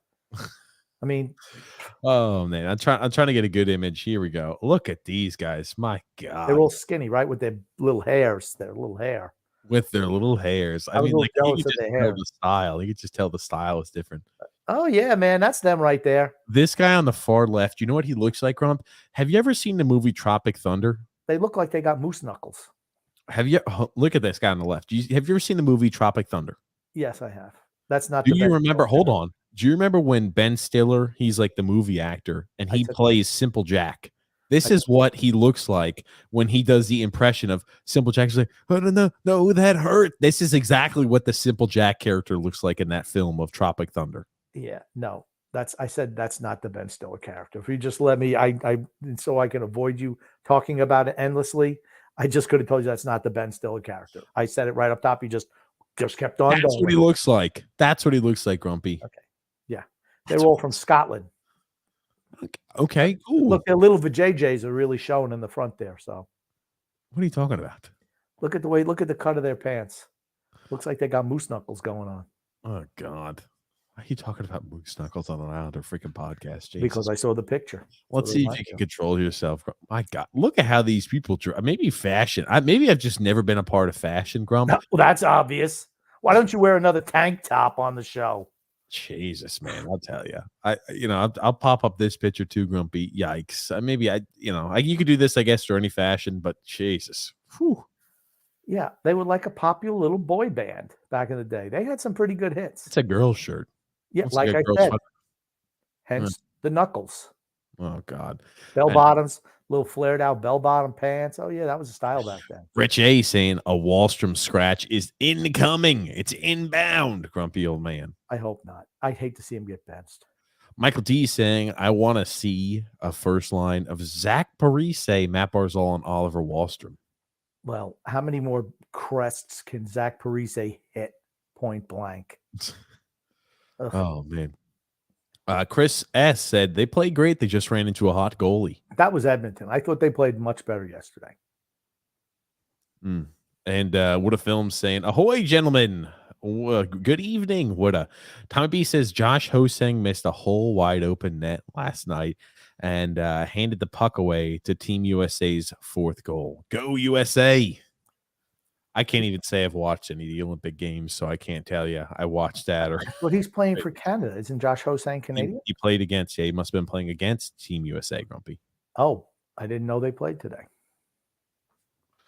Make me pull up the stats. It doesn't matter. Doesn't matter what their name is. Anyway, nobody has a good shot, Chris Smith saying there. Rich A saying here, Wallstrom will never be on the first line as long as Barry's the coach. Possible. Lou R saying maybe they're shopping Cal Clutterbuck. Should be. I don't know. Why not? They should be, but I don't think that's the reason he should go on the first line. Michael T said, I saw most of the Edmonton game, and it was some of the best hockey I've seen us play, in my opinion. Without a doubt. I thought we played really well last night. That's why I said, Michael, I don't know if you were at the beginning of the show. That was the first thing I thought was, where's this team been all year? We certainly haven't played with that energy all year as a team. Absolutely. Emmanuel R says here, God forbid we try Wallstrom on the first line. No, let's keep Lee there just in case there's a rebound. He's useless. Christopher S saying, not this year, not selling off Cal Clutterbuck this year. Warzone Senior Citizen says, Bellows is better than Lee. Lee is a damn plug. What plug? He's just a guy you put to eat minutes. Good gracious, man. Man. He sucks. And then Emmanuel R says here, with Lou's history with coaches, I would not be shocked if he's fired at the end of the season. We'd really have to go in the tank for him to get fired at the end of the year. But I think he only gets one more year. And it's like, no. Yeah. And this comment here, Christmas saying, Trotz wants Wallstrom to earn that spot. See, I can't. I hate when people say that. No offense, Chris. But you know what? If the other guys are playing so shitty, roll the dice. Yep. How's he going to earn it playing on the third line? How is Kiefer Bellows going to earn it playing 10 minutes a night? You can't earn it that way. You know when they were earning it, the young players? When Lambert was coaching. They were the best players on the ice with the younger players. Barry comes back to the bench they go. Just, no, sorry. I disagree with that. Yeah, and here's the thing. He has played well. He had a time period this earlier on the season where he was averaging what it was. He was on like a 6 or 7 game point streak, and he had like 8 or 9 points over that time period. during a time period like that, he deserves a shot at a top tier line. Yes. Was never given a shot. So, I think he's played admirably this year, and I think that his skill set matches up well with Matt Barzal. Frank K says, as long as Trotz is here, Wallstrom is never playing on the first line. Yeah, that's very possible. Got a comment here also from what is saying here. I just don't understand why they don't play Bellows. It's really pissing me off. They're afraid I'm looking too good. Maybe they'll play him on defense, right defense. That's what you think? Yeah. Oh, good gracious. Good top six talent. Play him on the top six.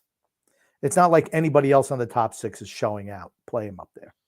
And then we got a comment here from Jeremy Ford saying, does Barry not like Wallstrom, or is it the fear of putting two players on the ice who are dangerous at both ends of the ice? Wallstrom is okay in his own end with Jean-Gabriel Pageau or Brock Nelson, but Matt Barzal needs some help down low. Seriously, what I think it is Barzal has a propensity of turning the puck over. So does Anders Lee whenever he touches it, and he doesn't need Wallstrom doing that as well. I think that's really the whole thing. He can't be turning the puck over. That's his big thing, is turning the puck over. You have to live with it with Barzal at this stage of the game with him and his career. You're going to live with that, but you don't want to have too many guys. This is what Barry is thinking, in my opinion. You can't have too many of those guys on one line turning the puck over. And, I know Tommy B, I didn't watch the game. Josh Hosang did have a nice assist. I just watched a quick little highlight. He did have an assist in today's game against He leaves USA. that shit. See, he leaves that out because he's got an agenda. Nah. I didn't watch any of the game. I didn't watch any of the game. Stop. Who won it? Who won the game? USA? Yeah, USA won 4-2. George B says here, you must have been stopped drink, or you must have stopped drinking Islanders Kool-Aid. That dreaded mixture of Capo Oh No, Cherry, Garth Grape, Bailey, Bahama Blue, Lou Lemonade, and Barry Berry. Stop drinking the Kool-Aid, peeps. Michael T says Trotz has to go. I think he has lost the players. I think he's lost the players' confidence. I kind of feel that Seattle game was a possible mutiny. Going to disagree, Michael T, because they came out and played, particularly the last game against Edmonton, really looked good, even though we lost 3-1. Donald W says the Islanders are an older team. They look slow. They need to get younger. They have no pure goal scorers at all, and they need a retool for next season. They've got one. They just don't play them on the line, and they are old and slow, Donald. Absolutely. Couldn't agree more. But we're like the Titanic right now, 5 compartments filling with water on the way down. Tommy B says, Phil's facts, no sleeping pills needed that night. Oh, shit. Tommy Happy taking shot at Phil's facts. Oh, what a film saying. I think that Lee's net front presence is valuable. Second line valuable. You can't keep him on the first line just because he's the captain. And late game for you guys feels like it's feels late to me. 8 o'clock start, but I'm in Alberta. Love the early games in the East. LOL. Yes, thank you for rubbing it in, Woody. We appreciate it. Hope Charlie's doing okay, and I hope you got him out of that Bailey jersey. Oh man, he's the ridicule of the neighborhood. That dog. George P said Bailey sucks, system or not. Michael T says I absolutely loved Marty St. Louis as a player. He was amazing to watch. He was fun to watch. And then Emmanuel R says St. Louis is 100% right. Why would anybody or St. Louis is 100% right? Why would anybody stifle natural talent? You'll have to ask Barry that question. I don't know how anyone can do it, but he does it on a regular basis. Matthew has said, I wish Barry would say things like this. No, Barry would say the opposite. He'd go, everything is system. You think like it was an interview we did earlier this year. We finally got Matt Barzal to play in the system all the time. Well, that's why he's not scoring it all, because you turn him into a grinder. It's not what he is. Matt Barzal has to hate playing for Barry Trotz. It'd be like Bobby Orr playing for just dump it in, Bobby. Nope, just dump the puck in, get back and play defense. Man, Tommy B saying, part of playing sports is indeed instinctive, and instincts improved with repetition. Very true. What a film saying, didn't go to the game, too much COVID stuff, too much COVID BS, not worth it going to the game. Michael T says, Trotz has to go. Tommy B says the best instinctive players have photographic memories. You think they would have been better at school then? Maybe they are good at school. We just I don't bet know. they're not. They're all graduating, getting out of at 18 years old. They're playing the pros. Well, it doesn't mean you're not smart. I didn't say they weren't smart. I'm just saying they weren't great students, so they would have went, for further education.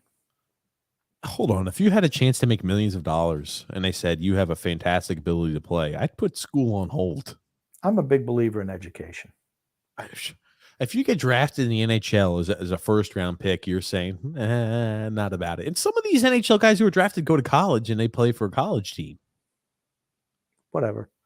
I bet they all have photographic memories. That's all. Oh, what a film! I don't think there's been any poll taken of hockey players with photographic memories.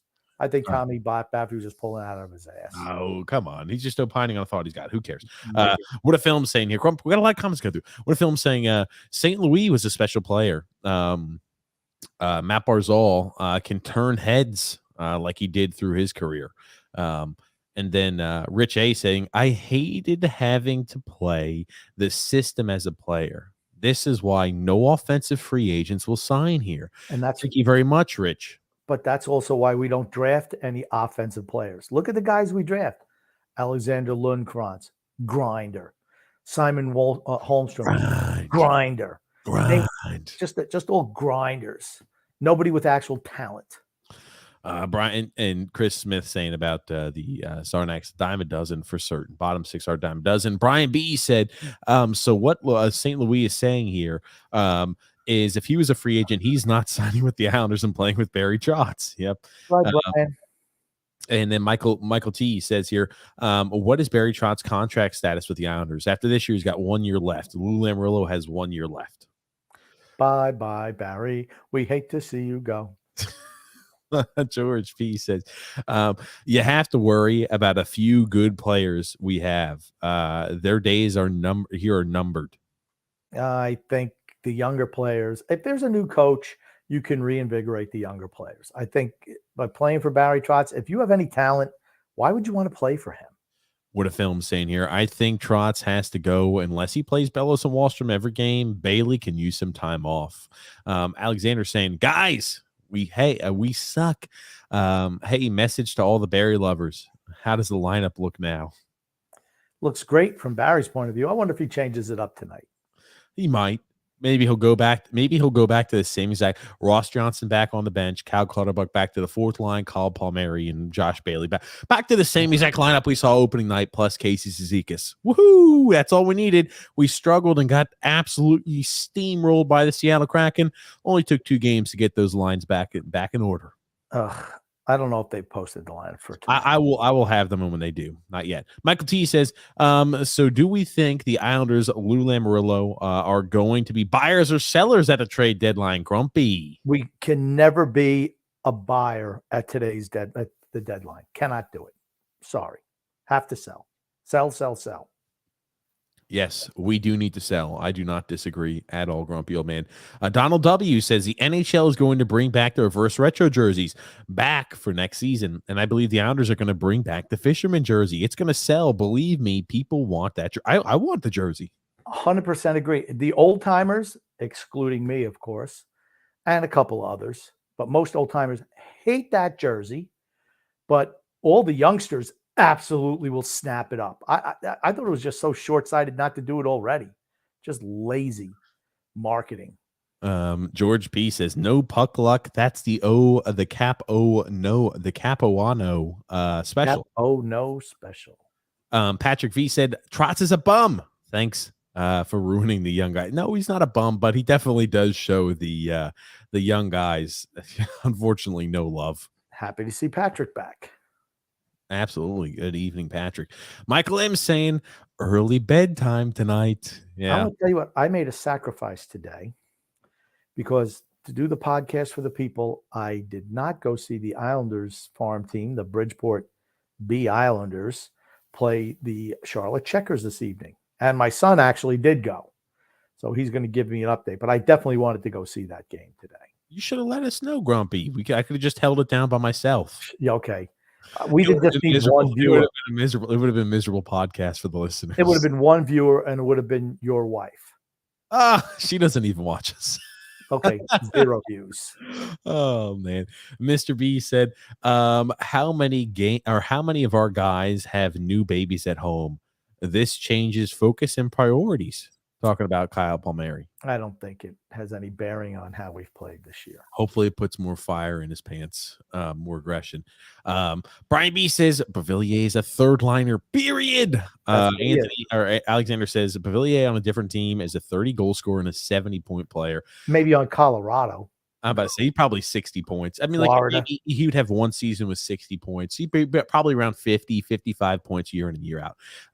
James F saying, hey guys, we need a win tonight. If we lose tonight, season's over. That's Tony Cheese's joke. Brian B says Bavilier could play on 2 teams. He's never getting 70 points. Oh God. Oh man. Mr. B says Jeff Merrick from Sportsnet in Canada called Sakic a pirate for the Devon Taves trade. True.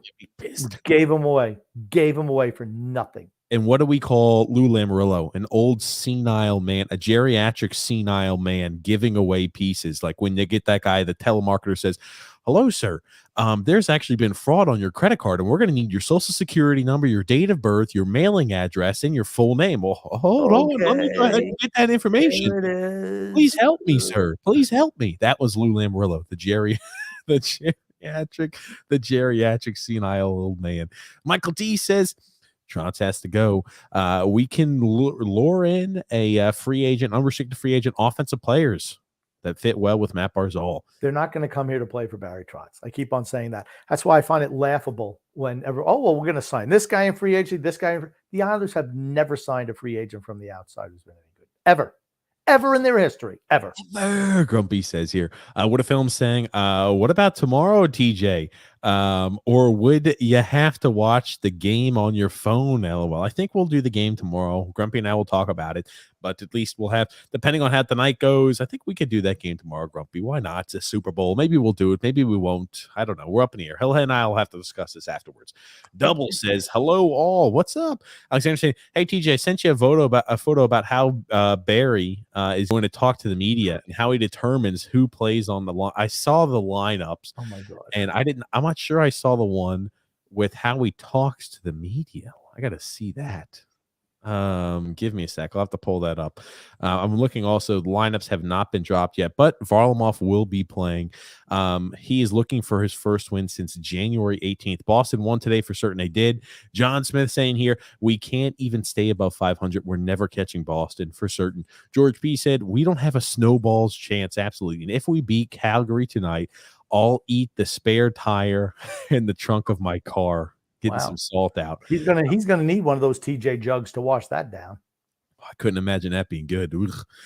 Chris S saying COVID hurt the Islanders. They played 5 more games than them. Oh no, that's not why we're bad. No, we're just bad. I'm sorry, Chris. We're just not there. Brian B says the league could give the Islanders an extra 20 games and we're not making the playoffs. And then Jeremy F saying here, if we win, tie, or lose tonight, the season's over. Ain't that right, Tony Cheese? Oh, look at that. It lives on. What a film saying here.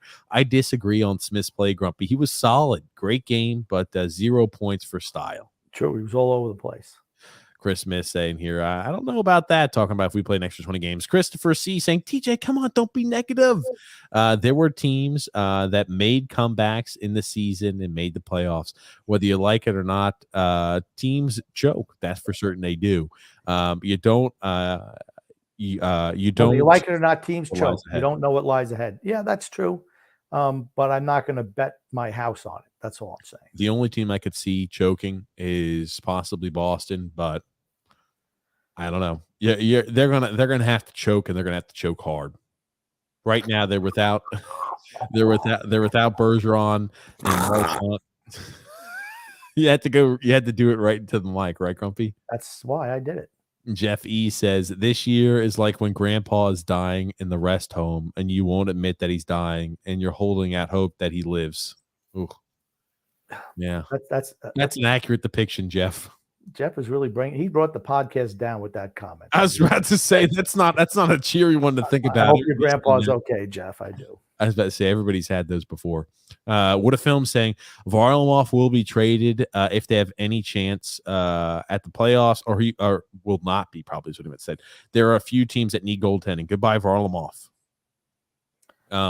Donald W. here saying the Islanders beat some of the bad average teams, but they still haven't beaten any good team all season long. Yep, 100%. Boston is hurt for certain. They are. Michael T says, I still can't believe the Oilers all of a sudden now have a Vander Kane. Just saying. He was never coming here. Never. No. I mean, shit. We talk about this guy who had no suitors, and could you imagine what it would take for him to go to a Barry Trotz style and system? I don't even know. I mean, like, he would have to be like, there's no other chances. He doesn't have a chance in the A either, so I guess I'll go play for Barry Trotz and the Islanders. Yeah, well.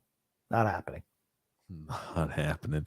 Hold on. Oh my goodness. No, maybe not. I'm trying to find out. No, I'm trying to find out if this was one here.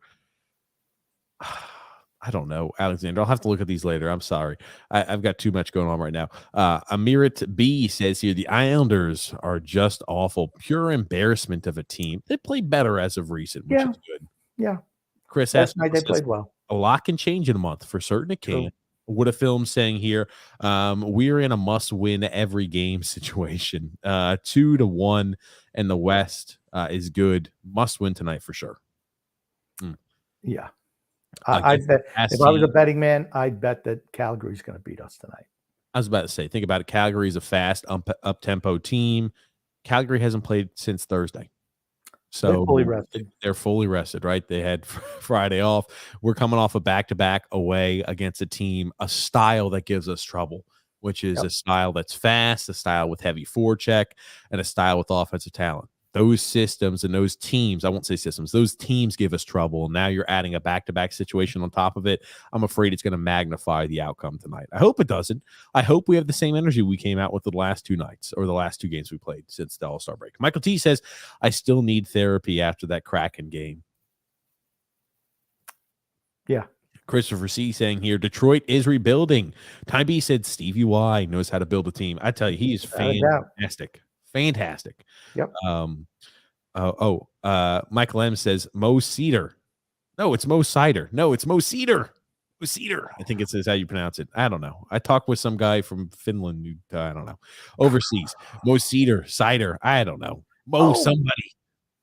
TJ. TJ's our very own Butch Goring. Holy shit. What a crusher. Oh, man. I'm going to try to look at that in the positive and say that I was a fantastic player, an integral part of this podcast production. That's how I have to look at this. Not that I'm the Butch Goring of messing up names and messing up pronunciation, because I definitely do that. I can't read. Paulo C says here, yes, Grumpy, it looks like we played better to start the road trip. I noticed we took more shots on net and we looked more like last year's team. Yep, without a doubt. Pam S says, eat my farts. What's that from? I don't know. That's a bold statement. Pam, I hope they're not smelly. Chris S says here, draft picks are unproven commodities. Yeah. If guys on our team suck and it's been proven, I'm going with unproven. Zegras, not Zegras. It's Zegras. That's how his name is spelled phonetically. Zegras. Don't even argue with him, Michael. It's not worth your time and effort. Zegras. Oh, man, I was about to say, he said laughing out loud. Why don't you just say Trevor Z? Trevor Z. Because you can't pronounce anyone's last name, even John Smith.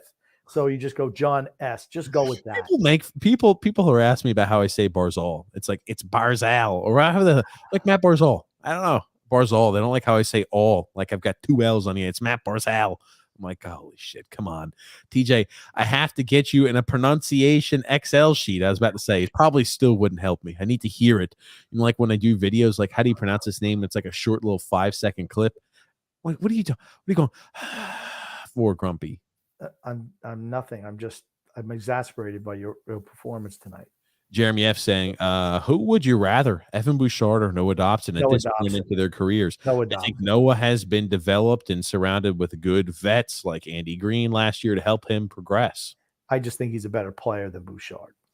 I remember Grumpy Old Man and I, we went to an Islanders meetup. This is back when Islanders meetups was in its infancy stage. This is where we met Mikey Ryan. We had went to a draft party. And that was the year we had those two picks back to back. And I remember when we were I was talking with Grumpy. I said, man, wouldn't it be fantastic? This is at a time period we just come off of Doug Wade. I said, if we can get both Evan Bouchard and Noah Dobson, wouldn't that be fantastic? Evan Bouchard went the pick right before us, and we ended up with Oliver Wahlstrom and Noah Dobson. I mean, both players have been fantastic or will be fantastic and have shown all the signs they can be fantastic for us. Yes. And I said I wanted Noah Dobson.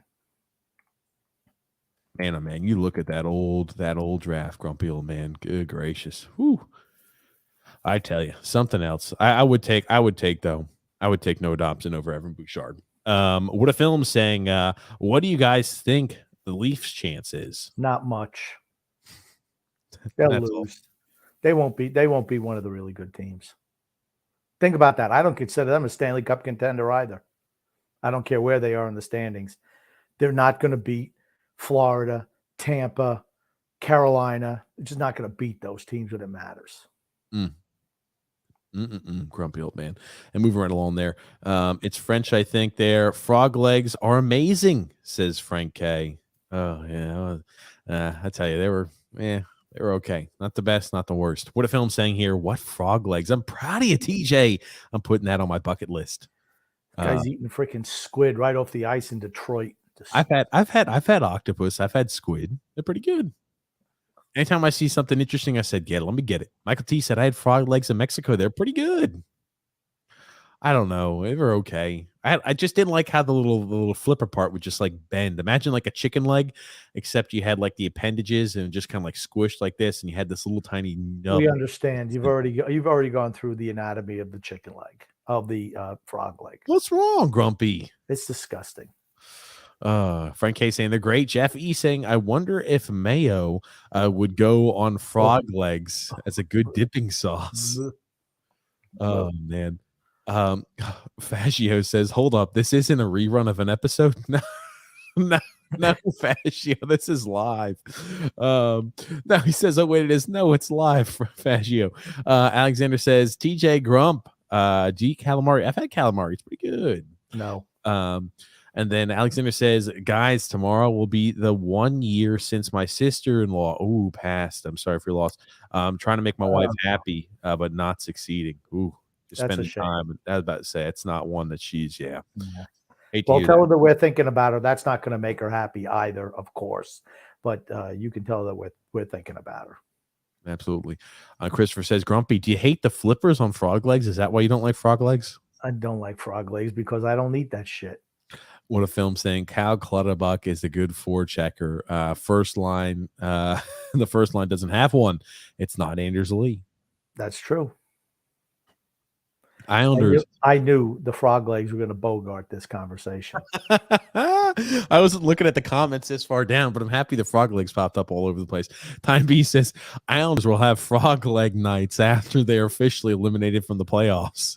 Boy, oh boy, poor frogs, you better go into hiding, go into hibernation. Tony Cheese says here, nothing more romantic than watching TJ pick hot dog skins from his teeth with frog bones. Your wife is a trooper, dude. Yeah. She had a frog leg too. Oh, man. It was a good time. Then she threw up. Also tonight is a must win. If we lose, the season's over. We already beat you to it. You're late to the show. No. He had it. I'm still late in comments. Ski jump he likes. That third goal's leak. Varlamov is in net tonight. Varley is still a good goalie. Yeah, he's solid. He's solid. Starter. He's a starter in the league. I mean, I think that's the best way I can put it. And then Drew S says Trotz has a hard on for grinders. He's officially made every line a fourth line now. It's true. He likes to whip his Skippy to the fourth line. Michael T says, is it possible the team has tuned or has turned on Trotz? I feel that Kraken game has been or could have been one of the only excuses for such an apt piss poor performance. No, because they came out and played well. last night and against Vancouver early. What a film saying Sorokin is struggling. That goal under his glove shows it's a must save. I don't think he was perfect last night. That's not why we lost the game, though. No. Drew says Trotz is running out of forwards, not named Oliver Wahlstrom to play on the first line right wing. Big Z is going to play there before Oliver Wahlstrom. Well, how would you like that? Anthony R says, watch Palmieri be in and Ross Johnston be out. That would not surprise me at all. You're going to see the same exact lineup you saw in the Seattle Kraken game that we needed a lot of change from. Yeah, okay. Who do you think you're freaking fooling, Barry?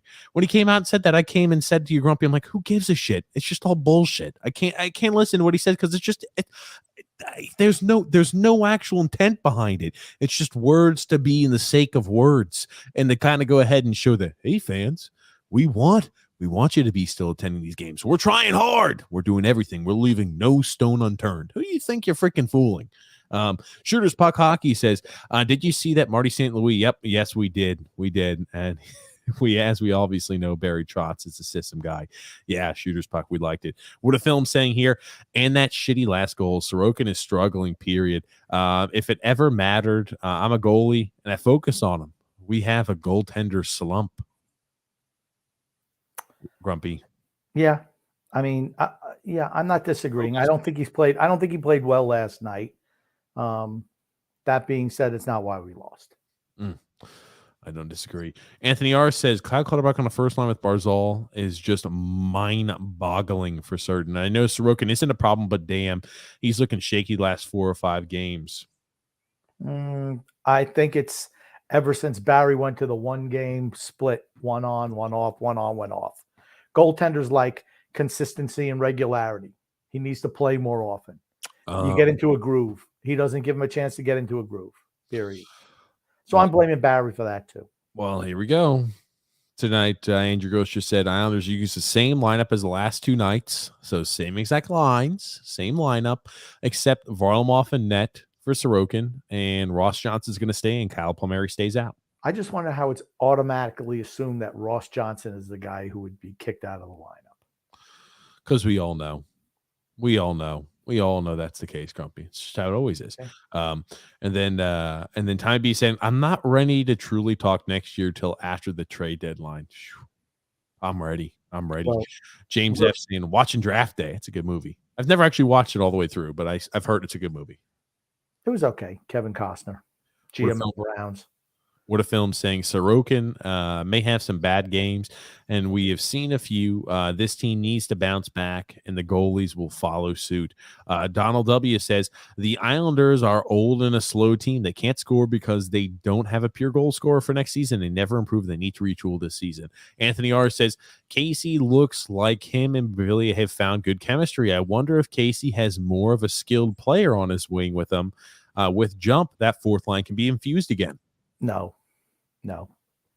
I about to say it's just a 2-game stretch. David D says here, we aren't good enough. This offseason will tell if Lou has it or he should just retire. We move on from him. True. Michael T says here, what are you looking at, Grumpy? I can tell you're doing nothing. I'm not doing it. Don't worry about what I'm doing. Just read the freaking comments. We're trying to get through quick. I'm just trying to engage. Well, then are you engaging me with what I'm doing? Oh, man. What are you doing, Grumpy? What you doing, man? Michael T said, hey, Grump, have you ever seen Hardware War? This is why I was asking for your attention, Grumpy, because I need your attention for this. Yes, I have seen Hardware Wars with Augie Ben Doggy, Luke Starbucker, Ham Salad. And it's funny. It's a spoof on Star Wars where they fly like in an iron and stuff like it. It's cute. Oh my God. Jesus, Grumpy. I've seen it. I think I've seen it. I like the one what do they call it? It's the one it's like the spoof off of Star Wars 2, the more Spaceballs. That's a pretty funny one. Spaceball. What are you going to just go on. What are you getting upset about, Grump? Huh? The fact that you know nothing. Oh, Donald W. says the NHL. Yeah, they're going to bring back the retros. Yeah, I got that one. Michael W. says the Islanders need to score first. They won 4 games after scoring the first goal. Only won 4 games after allowing the first goal. What does that tell you? And don't have the firepower to come back. There you go. Mr. B says Trotz, Lee, and Bailey to Edmonton for future considerations. Yeah, 8th round pick. I know there's only 7 rounds. I'll take an 8th. I was about to say, if you can get rid of Lee and Bailey and Trotz, I'd sign right up. Yep. I'd sign up in a heartbeat, getting rid of Lee's contract, but he's not able to be moved, unfortunately. Tommy B says, you're a total loser if you make a Twitter handle and a site dedicated to a player that you do not like. I think it's meant to be funny. It's like when people make like I'm a this burner account and they just say there's one that has been a Jack Capuano burner account for the last 5 or 6 years. And honestly, some of the things he says are funny, but I'm like, the dedication he has to pretending to be Jack Capuano I don't even know. It's a serious respect to the dedication you had to be a Jack Capuano burner account for 6 freaking years. I got to see if that's still around, Grumpy, as you respond to that. Yeah, I don't care. I don't know anything about Twitter. What's wrong with you, huh? I don't know anything about Twitter. I don't know. I You mean, look at the clock and you say, I can't be out here. I can't. We're almost done. Well, you got to just not respond back. What are you doing, Grumpy? Yeah. I don't know anything about Twitter. Oh, man. I don't have a Twitter account. I don't have a Facebook account. I don't have Instagram. I don't have anything. TikTok, Ding Dong, any of that stuff. Nothing. Ding Dong. Oh, man. I'm trying to find. There used to be, I'll have to maybe pull it up, but they're always just meant, I think, for be funny. What a film said, Tommy B, showing some respect for Gillies. Nice job. And then John Smith says, Josh Bailey sucks is my go-to on Twitter. So good. David D says, Trotz defends all of his veterans, no youngsters. What a film saying Bailey's biggest problem is he can't think quickly enough. By the time he decides to do something, it's too late. David D says, thank for a top 3 pick this year. No, we're going to come in the teens. That's where we'll be. We'll be in the teens. What a film saying here. Goalie psychology. Varlamov has a good night today. I hope so. Cameron with the cam says Barry needs to put some respect on Noah Dobbs' name. He needs to put some respect on Noah Dobbs' name, Grumpy. Without a doubt. Jeff S. said, I can't believe the amount of fans out here calling this an off year. It's not an off year if changes are not made. Yeah. I know they're delusional. I don't know how to honestly respond to anybody like that anymore. I was so far ahead of the curve. You'd think these people would have woke up by now, but they're not woke. They're living in the past. They're not woke like the grumpy old man. I'm woke. Oh, stop. Jake B saying Bellows playing tonight, so Trott says someone to get blame if they get throttled. Unfortunately, he's not even playing tonight, Kiefer Bellows. So, well, he did sit on the bench for a pregame skate, so he'll be up there eating popcorn. Maybe we can get a video of him eating popcorn, like the famous Oliver Wall Street eating popcorn during the Stanley Cup Eastern Conference Finals. Drew L says, facts. Warzone Senior Citizen says here, this team isn't going anywhere as long as the 2 dinosaurs in Lou and Barry are here. Paper Lace was the band, Grumpy. No, he's for what? Paper Lace was, they sang the night Chicago died. That's what Paper Lace sang. Tommy don't know shit. Don't talk to me about 1970s pop music, Tommy. Oh, stop. Jeremy F says Saturday Night is the opening song on HNIC Hockey Night in Canada. Okay. What a film saying here. I have to be honest with you guys. Our Prime Minister, Justin Trudeau. We're going to keep it out of there. Josh Bailey must be blowing somebody.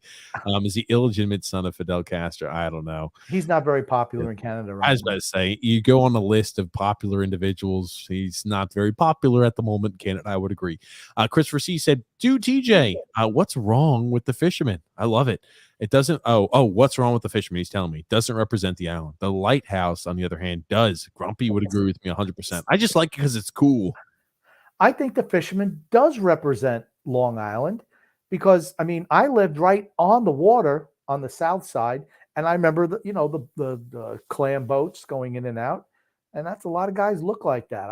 And I love the lighthouse too. I thought it was nice incorporating the both of them. I always liked the logo, but I liked it with the lighthouse on there for certain. Absolutely. You like Grumpy how I haven't had to use the restroom yet today? Yeah, that's what I'm freaking talking about, Grump. That's what I'm talking about. I know. I'm stunned. I did it almost an entire podcast, Grump.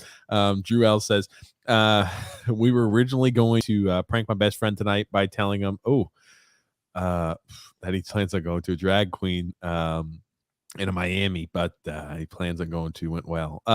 Brian J says, I hate Trotz and Lou Lamoriello. He looks like he hates him too. He doesn't look very happy. That's for certain. Cameron with the cam says, if Barry does not start putting some respect on No Dobson, he will leave, and we're all going to be pissed off. He's a long way before he's allowed to leave. Yeah, we've got him locked down for a little longer. Mario says here, what looks like Mundo has Menudo. I don't know what the hell Menudo is. Menudo. They're still a band. It's a Spanish band. It's like 6-7 singers, all Hispanic kids, and they rotate the members in when they age out. They've been doing it since the 70s. I didn't know that. Joel said, did you guys hear Mike Smith yell F yeah? Yell F after giving up that goal to Pavilion. I did. Nick D said, are you guys going to do the first period live? It starts in 40 minutes. No, we're not going to do the game live. We're going to watch it. What are you looking at the clock for, Grumpy? Because the game's getting ready to start. I know. Cool your jets. I know the last few minutes you've been on edge. You're like, the game's about to start. Relax, man. Relax. We'll be done. Give me a sec here, huh? Joel says, time to watch Kyle Palmieri do absolutely nothing tonight in the top 6 role. Well, we just found out he's not in the game. Only goal he scored this season was a game. It was a game I attended 3 months ago. Sounds like you're his good luck charm. Jeff E says, how many more times will we all say Wallstrom will never be on the first line? We get it already. And answers are the same news statement. Please. Oi. Damn, Tommy B's comments are comments 11, Jeff E 0 so far. We go in order. And that's because Tommy B is one of TJ's little pals. We go in order. Trust me. We show every comment, every single one of them. Alexander says, I think my daughter can play better game than Zdeno Chara. Cameron with the cam says, get rid of Chara. Barry is going to need to retire. And then Warzone says, Grumpy, you don't need $30K to go learn. Well, there are good college education. You just got to go in the right program. You don't have to go ahead and take certain courses that are not going to be advantageous later on. Charles D says you need to sell. Yes, cute baby, nice hat. What a film saying, I'm going to order my shirt this week, and Charlie's going to wear it for a picture. Ooh, I like it. He'll wear it with pride. Just long enough for a picture, LOL. Dogs don't want to wear clothes. It's true, but he's going to be popular around the neighborhood. Absolutely. And guys, we have the merch store open. You could find the items like the Grumpy's Groupie shirt. You could find items like Barry and the Vets. You could find items like Maddie and the Jags. All the shirts in the link in the description below on the merchandise store. Drew L says Clutterbuck on first line. Yikes. Bellows out. Palmieri in. Chara Green in. That same lineup from the night before. Bellows not in the lineup. Cameron with the cam says, I believe Barry's going to step down after this year. Disagree. And we're going to go into a full build full mode rebuild. I hope so. Doubtful, but I hope we do also. Drew L says here, I hope he steps down or leaves. That's more what I'm thinking. I don't think we're going to win with him because he's so unwilling to change the system. And that's an issue. Drew L says, honestly, it's best for this team long term if he did step down. Yes, he's done what he came here to do, make team respectable again. Thank you, Barry. Time to move on. Nothing wrong with that. Drew L says, in Grumpy's word, embrace the suck. Embrace the suck. Hey, it's 4:00 here in Vancouver. What a film saying, why don't we play in the home white jerseys? I really miss it. Alexander says, I'm sorry not to be the one with the media, the video wheel video. I'll have to look at it. What a film saying here. Because I got two of them. What a film saying, attaboy Grump, thanks for your time. I try to catch you guys live, but I watch every podcast, including teaching the grumpy old man. Thanks so much for everything you guys do and putting up with, and for the time and putting in the time. Well, thanks, What If, for watching. We always appreciate the support. Michael W says here, run 3 offensive lines and score 1. Then and fall back and score first, then fall back into the Trott's defensive structure. Yeah, not even that. No, we're not even that good. Jeff S says here, I can't believe there are actually fans trying to say this is an off year. Yep, there changes need to be made. Meatball Parm says, good evening. Oh, baby, that's a new Meatball Parm picture right there, Grumpy. That is a new Meatball Parm. Babe, that looks very appetizing. You tell that bun, that roll has been toasted. Nice. That is looking. Toast the roll first, Then put the meatball with the sauce and the cheese on top. Put it underneath your broiler. Ready to go. Update. We're actually going to be seeing Sorokin out tonight. Even though Varlamov led the team out there, Sorokin's going to be playing tonight. Ooh, okay. Well, maybe he says, you know what? The rotating the goalies every night wasn't working. Third start in a row for Sorokin. That is odd. What a film saying, I had a dream and I dream hard. But you guys were positive about the Islanders and we won the Stanley Cup. No pressure. Make it happen. Okay. We'll try. Joseph C said, I get trying to be optimistic, but the Islanders can't score, and that's not changing with this manifestation of the roster. They don't have enough skill to make the playoffs. Blow it up. True.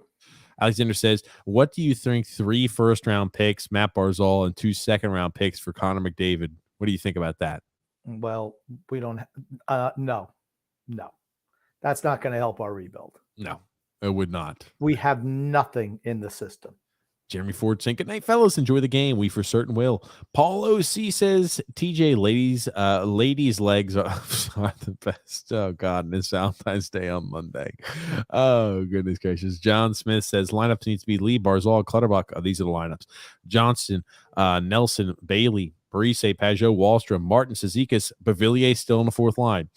Pellick and Mayfield, Chara Dobson, and Green and Pulak. Holy shit.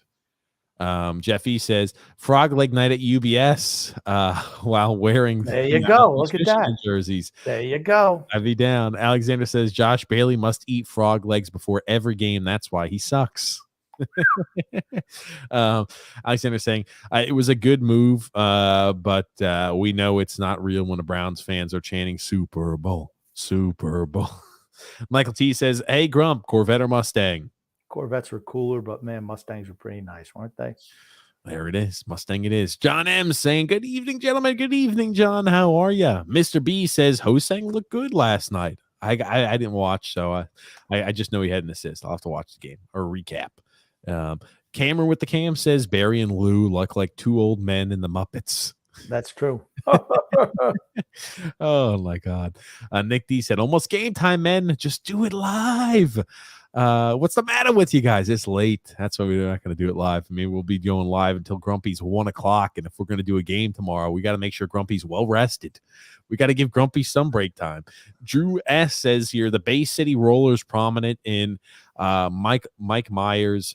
So I married an ex-murderer. So I married an ex-murderer. Yeah. That was a Mike Myers movie. Michael Myers, is he the one that does Austin Powers? Yes. Okay, gotcha. Tony She's saying everyone should be spamming the comments until they give up and just cover the game. No, Tony Cheese, no. Anthony R says, what did St. Louis say about Barzal? Where are all those comments? No, we showed him earlier there. Yeah. He wasn't talking about Barzal. Wasn't talking about Barzal. He was talking about the system. And you'll be able to hear it earlier. He's talking about sometimes if you're too systematic, it kind of stifles good players and makes them more average. Make the reads, allow them to be natural on the ice. Sorokin's playing tonight. Yeah, Sorokin's in. Crazy. What a film saying. Thanks, TJ. I won't get political anymore. I just wanted to how Josh Bailey's playing. Oh, no worries. I know it's not a good environment right now, and I know that it's one of those things you watch from the sidelines. You're like, oh, man, things are not good there. Andrew L says here, for every Islanders loss, Grumpy has to eat 1 frog leg. He might become part frog by the end of the season. Ugh, I don't know what a frog's natural enemy is, but that's what I'd be. What? Snakes? I guess snakes or other bigger reptiles. Snakes? Don't know no snakes. Oh, man. And then Want You to Sigh says, man, Josh Bailey makes Ross Johnson look even better now that they're on the same line. Doesn't he? He's way more noticeable than Josh Bailey. I know. It makes you think to yourself, why the hell is Bailey in every single night? Varlamov is also not on the bench. So I'm wondering if he got injured. Maybe tweaked a little something. Nick D says, come on, Grump, just do the first period. It's starting now. Donald W says, what are your guys' thoughts about the Washington football team's new name, the Washington Commanders? A lot of people aren't happy with the name. Donald, I want you to listen to the TJ and the Grumpy Old Man show tomorrow. We'll be calling the Super Bowl, and we'll have plenty of time to talk about the Washington Commanders, without a doubt. Tony Cheese saying, thanks to the podcast, guys. Thanks for tuning in, Tony Cheese. The Deidre C says, I think you flipped your mind. I'm not sure what that is, but fair enough. Or maybe Barry Trotz changed his mind.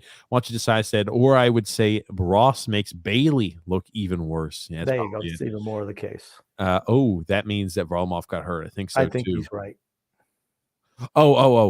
She's saying you're off your Well, rocker to about give the up all that for yeah. for a guy like Yes. Connor McDavid for certain. Varlamov was traded, says Michael T. No, I think she was Oh. talking about Connor McDavid trade scenario. Wouldn't that be crazy if they're like, hold on, we had to pull him out because he was traded? Whoa, I mean, that tells you if we're sellers or buyers real freaking quick. Cameron with the KM says here, thanks for the podcast. Thanks for tuning in, Cameron. And Nick D saying here, TJ Grumpy, thanks. Thanks, guys. It's always good time watching the best hockey podcast. Thanks, Nick D. We appreciate the support as always. Grump, we're here at the end of tonight's podcast. The game has just started. What do you want to say before we wrap things up? I want to say love and laughter to everyone who listens and even those who don't, from TJ and the Grumpy Old Man, and enjoy the game tonight. And thank you, everybody, for tuning in. We'll be going live here on the Islanders podcast this upcoming week, Wednesday, 8 p.m. Eastern Standard Time. We're going to be going live during the Super Bowl tomorrow on TJ and the Grumpy Old Man. Make sure you subscribe to it so you don't miss out on any of the content. Thanks for tuning in, and thank you, Grumpy Old Man. My pleasure. Dan L is saying, thanks, gentlemen. Have a great evening. You too, Dan. And rumor has it, Varlamov's been traded. Alexander said, holy shit. Grumpy, hold on. Hold on a second. This can't be real, is it? I don't know. I have no problem dumping him. Varlamov may have been traded. Let me see this here. Rumor schmoomer. I don't know where these rumors are coming from. I need to find this out. We're on the podcast still live, but I need to find this out. I don't know if somebody has where they have seen that I just see people opining that he's not on the bench, that they have no idea what's happening right now. Varlamov led the team out in warmups, and it seemed that he'd be starting, but Sorokin's in net now for puck drop on a back-to-back. I don't know. That is odd. I don't know. I don't see anything as of right now. Yeah, I'm seeing Elliot Friedman now talking about this. Varlamov led the Islanders out in warm-up, but now Sorokin is starting. What the hell does that mean, Elliot Friedman? A 1-for-1 for Connor McDavid? Question mark. Well, I'm gonna watch the Canadian broadcast because I know he's gonna talk in between periods. And then Cameron there saying good night. That's what I heard. Love you guys. Love you too. Maybe COVID protocol if you tested positive. Maybe. I don't know about that. Hold on. What is this, Andrew Gross? Former NRU. We've got a emergency backup goalie, Colin Cooper. Just downstairs, he's getting suited up. Could be wrong, TJ. You see anything? Not see anything yet. He's in the locker room. Oh, shit, Grumpy. I'll tell you one thing. Could you imagine how crazy it would be if he was traded? We can't. If he was traded, we can't wait until Wednesday to talk about it, can we? Well, don't the Islanders have another game during the week? Yeah, let me pull up the next game just to give you guys a schedule here because we go back to the East Coast after this game. I think, we play Buffalo on Tuesday at 7. So we'll be doing that Tuesday at 7 game. If that's the case and he's been traded, there'll be a lot to talk about, ladies. I'll tell you what, if he gets traded and we hear this traded, we can get on and do an emergency podcast tonight. An emergency evening podcast. Okay, well, you heard it here first. I guess we'll be up in a week. It's not going to be a long one. We're talking like maybe 15 to 30 minutes. Just like it won't be uploaded on the podcast, maybe. Just going to be for those of you who subscribe on YouTube and you like on Facebook and Twitter. We'll just go on and just shoot the shit. But as we find more out, we might jump back on. Andrew L says, I don't see Varlamov on the bench. He could be injured in warm-ups. That's also true. But thank you, everybody, for listening. Thank you, Grumpy Old Man. We're going to have our eyes and ears tuned to the screen, listening on every single word they say about Varlamov. If he's traded, that's great. Hopefully he's not injured. Hopefully he's been traded. All righty, Grumpy. Thank you for, again, as always, your hard work and dedication. And we will be coming back at you guys Tuesday, 7 p.m. Eastern Standard Time. Until then, have a great evening.